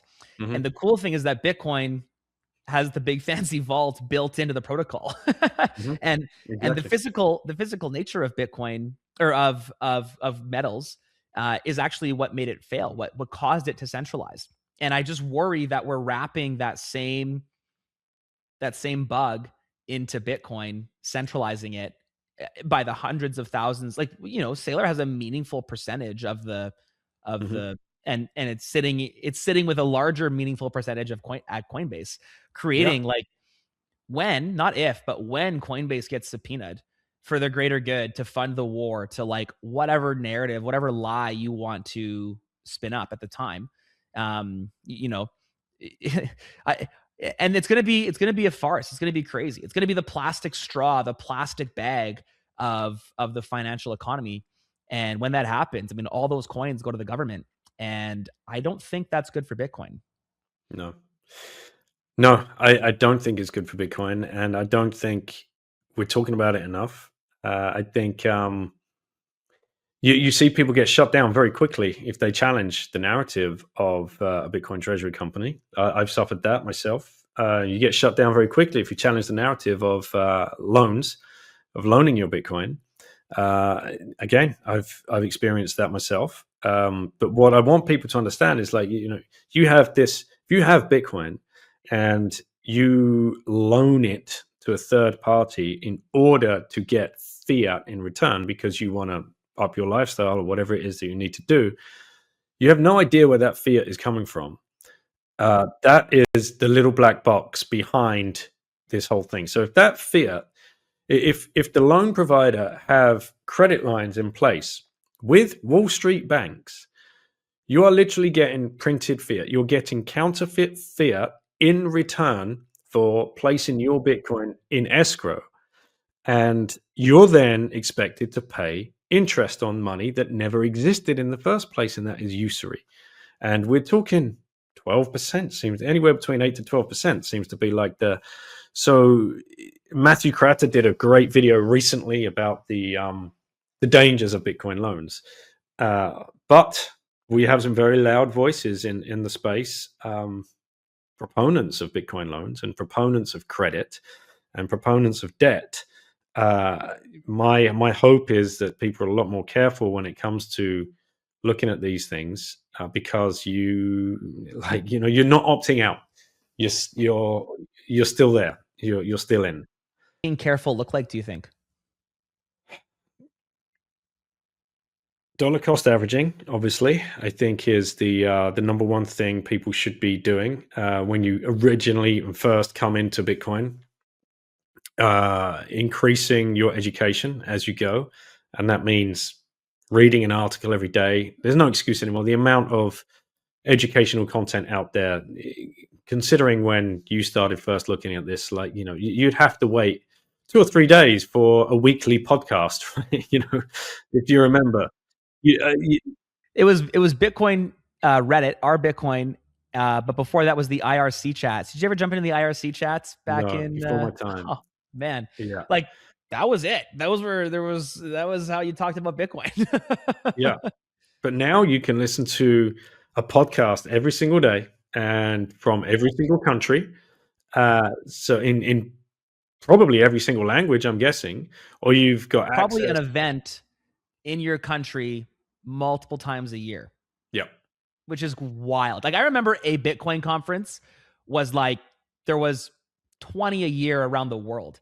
And now Yep. I think there are 20 a month around the world. It's insane. Like download Club Orange and have a look, because on the events page you can just scroll. You can go to the events page and hit either you can sort it in date order or in miles order. How close to it? How close is it to you? And you can start seeing, oh my God, there's no excuse for me now to not be out meeting Bitcoiners. That's another thing. Like it comes back to what you said earlier. The breakdown of community, the breakdown of family has been very directed at us all. And if we can get off these screens and social media or use it as a tool to our advantage, use Club Orange as a tool to find one of 20,000 Bitcoiners that are on that app around the world today, and just reach out and say, yo, man, like I'm on holiday. This is exactly what happened to me. I was on holiday in Spain. I opened up the app.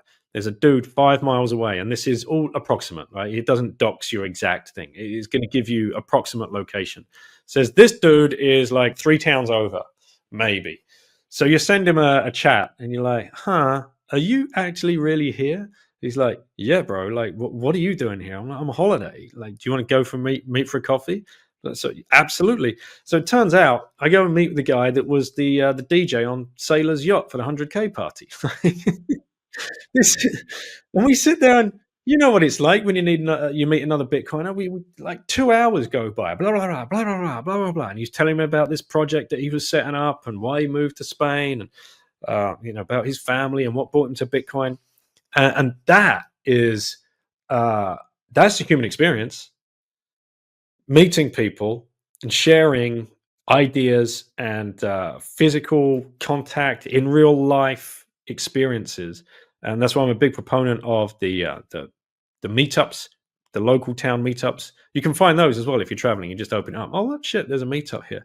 Some American couple had landed. The meetup app, we're using Satlantis, Club Orange. Club Which Orange. one are you? Club Orange. Club Yeah, Orange. so good. Yeah. So we're having our local meetup here, and this American couple turn up, and they're like, one of them has like a TFTC hat on or something. They're like, oh, wait, you're the Bitcoiners. We're like, yeah. Like, we found you on Orange Pill app. It was Orange Pill app then. It's now Club Orange.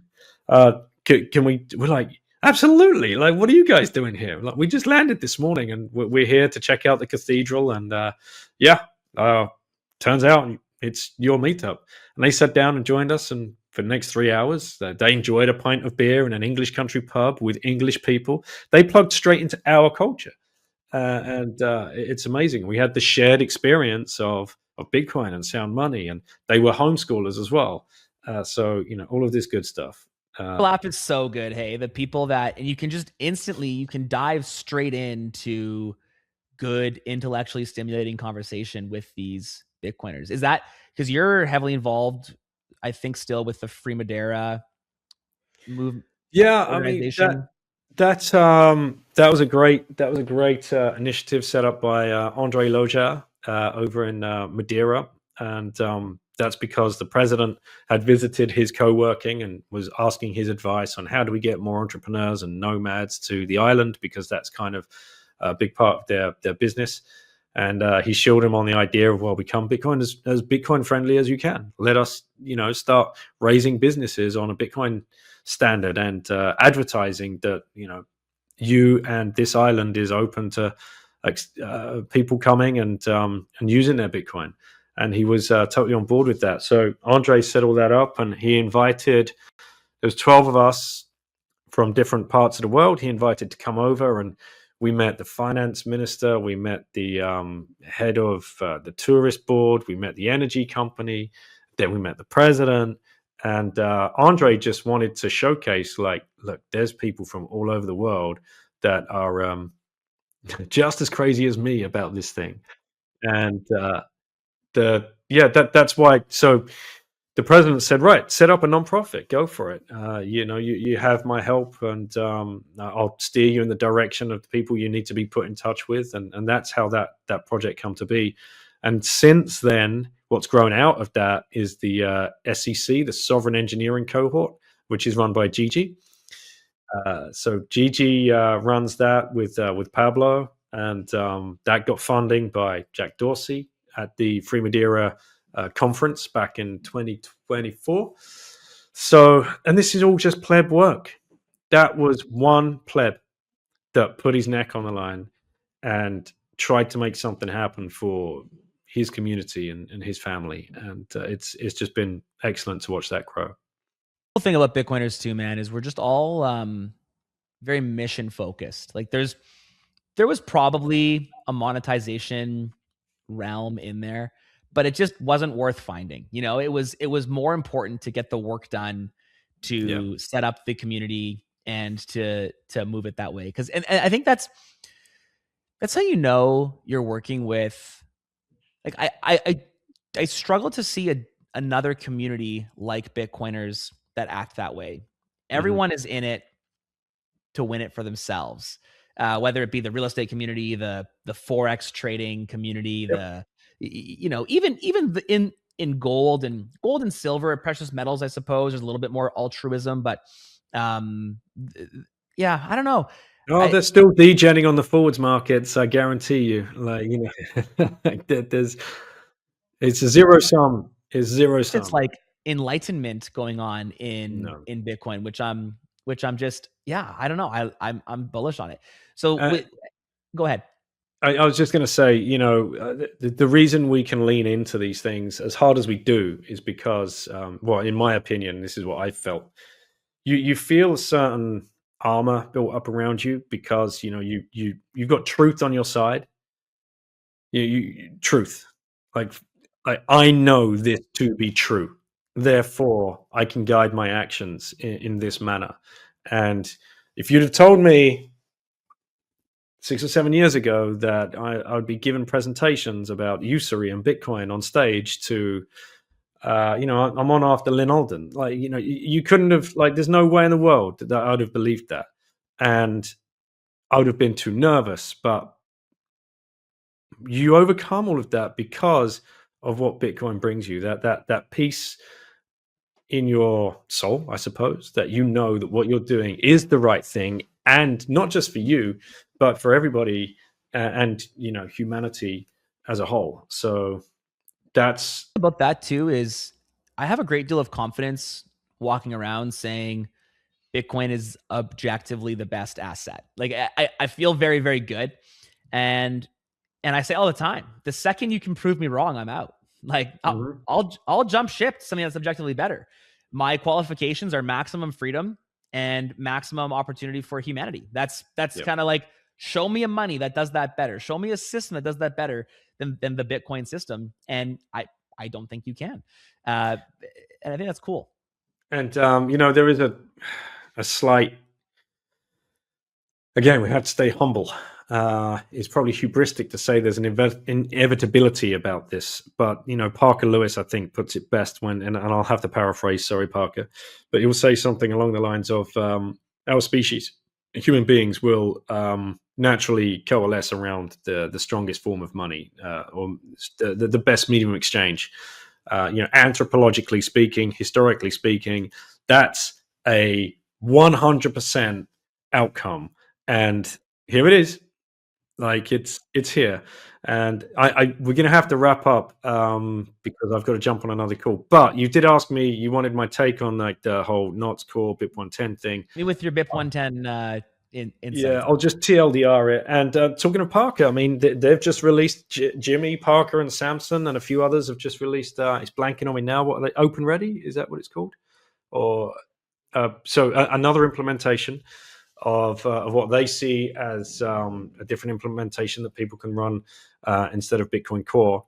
And I've been listening a lot recently to, and this is something that I'm a little bit ashamed of not studying a little bit deeper before, and just having the trust that Superbrain coders are all decentralized, bro, and they're looking after this thing without ever meeting one, without ever knowing somebody's name, which is a good thing, right? We don't want them to be targeted. But then learning by listening to Knut von Holm's interview series he's been doing on it. He's had John Attack on. He's been a core developer since. Canute. I haven't watched that. I'll have to check that out. I love him. Oh man, this one is a real noodle breaker because John is basically telling you what went down since 2019, and you have the emergence of venture capital money coming in, and fund certain people getting funded and being groomed to be put in places of maintainership, and then like the pull request. Well, first of all, like the ordinals, the spam, the runes, the tokens, the BRC20 tokens, all of that stuff. What the fuck happened in February 2023? We've been fighting this stuff for many years already. Maybe people are starting to feel a little bit of battle fatigue. But the overriding thing for me was every time a question was aimed in cause direction for what they were doing with the op return, it was like very, very much degrading responses. Like, well, you guys aren't technical enough to understand, was generally one of the main pushbacks. Interesting. And then, I'm fully in that camp. I am not technical enough to understand. I don't, I'm not a coder. I don't understand.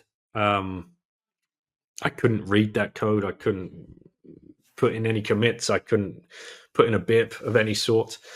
But I did see, and what I've learned since was a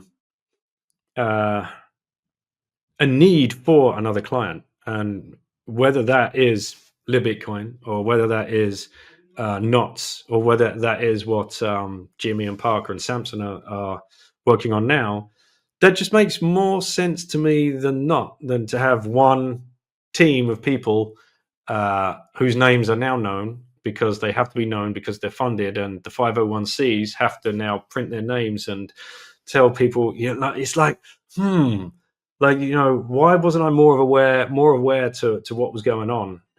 Because people can get corrupted, and we know this to be true.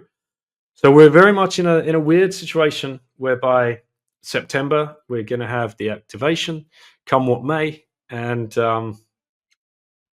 there's it's a short amount of time. We're end of March already, so It feels, and maybe it's just the community's bigger and it feels lesser based on the relative size, but like the block size wars were pretty huge. It's all I could think about and read about and talk about. And today, I feel like 1 in 2 Bitcoiners I talk to, or maybe Bitcoiners, are kind of like, I don't know, I don't care. It's it's an interesting state of where we're going, and it makes sense that our perfect money would, almost 2 decades in, be on the verge of corruption. And it's important, like you said, the humility and the discernment to figure out how to keep it and how to maintain it. And I would say for anybody that's kind of sitting on the fence on this, that is a decision. By doing nothing, you've decided to do nothing. And anybody that's entering into the argument on either side with vitriol, this is not staying humble. And if you're doing that without running a node, then you're just LARPing, because you're just screaming into the void of Twitter or Nostr, wherever it is. You as a user, you have the power to run that node. If you don't have a node, if one good thing comes out of all this, let's explode node usership, excuse me, and let's get more people running a node. And if this kicks people into buy a node because they want to support any one of those three that I just mentioned, then that's great, because we decentralize quicker. And if more developers are going to be drawn into this argument and find a side that they feel passionate about, that's great as well. Let's get more developers and more ideas coming. Yeah, we've got another few months of throwing bombs at each other, and have to do this again, and we'll see where we ended up. I mean, to your point, probably BTC Helsinki is going to be like, because that's 23rd of September. The convergence of timing. I think it's 3 weeks after the activation date, or the scheduled activation date, and so like that conference is either going to be like the greatest party or the biggest shit fight, like on either side. So it's an interesting one, but yeah. I could probably sit here all day and chat to you about 300 other topics. I think I got through like 4 of my kind of questions that I chatted about. But let's, man, I appreciate having you on so much. Thank you for joining me. And we'll probably do like 10 or 15 of these over the next few years. Any kind of last words or bits of insight or kind of activations that you'd call the listeners to? Yeah, stack your sats. Tune out of the noise. If you're Canadian, get over to the Bitcoin well, obviously. If you're listening in any other part of the world, find your local Bitcoin only exchange. Ask at your meetups who the best in the region are. Double down on your education, and just stack weekly, monthly, daily, whatever it is you can. Don't get over your skis. This thing is a lifetime investment. There's no need to hoon into this. You're still so early. That's the shout out. And self-custody. Please self-custody your Bitcoin. Please self-custody your Bitcoin. That is 100% an action point that I want people to take away from this as well. Yeah, man, self-custody. That's the name of the game. That's kind of what we've obviously built the Bitcoin well around. And what I hope, we lead into generations. One more cool thing about the Bible that I'll end with is that there's this proverb written by King Solomon, who God calls the wisest man on the earth. This is written in the Bible. And King Solomon calls us to leave an inheritance to our children's children. And I just think there's nothing more Bitcoiner than that. And I'd like to remind everyone that Bitcoin not held in self-custody is greatly exposed to inheritance tax and other demonic confiscation metrics or tools that they have. So self-custody, Daniel Prince said it best. Man, thank you so much. And I will talk to you soon, I'm sure. Thanks, Adam. Thanks for everything you're doing, brother. Thank you guys so much for watching the conversation with Daniel. Again, just feeling so unbelievably blessed and humbled to have this kind of conversation with people. And I think Bitcoiners, I mean, is there anything better than Bitcoiners just discussing truth, discussing what's best for the world? I think that's what makes and sets the Bitcoin community apart. I talked about it, is that humility. Who is the greatest in the kingdom of heaven? He who humbles himself like a child. And that's what is so special to me, and one thing that I hope that we can continue to pursue. For those of you that don't know me, my name is Adam O'Brien. I'm the founder and CEO of a company called Bitcoin Well. We're on a mission to enable independence at Bitcoin Well, and we do that by merging the benefits of Bitcoin with the convenience of modern banking. I founded that in 2013, so it's been 13 years I've been working in this industry, and just feel unbelievably humbled and blessed to be able to do that. We're live in Canada and the USA, so you you can go ahead and buy Bitcoin, buy real Bitcoin in self-custody. I think actually Daniel Prince gave us a shout out there towards the end of the episode. So listen to him and buy real Bitcoin at bitcoinwell.com. Also, a few years ago, my friends Julian Figueroa, Isabella Santos, and I teamed up and we co-founded GetBased. We're a sovereign media company, and GetBased is on a mission to awaken the sovereign individual. Okay, you guys, I'm a freedom maxi, right? All of my missions surround around sovereignty and freedom. And yeah, go check out the Exit Manual on YouTube and BTC Isla on YouTube. These are both projects that GetBased is doing, and stay tuned for more projects, possibly featuring yours truly.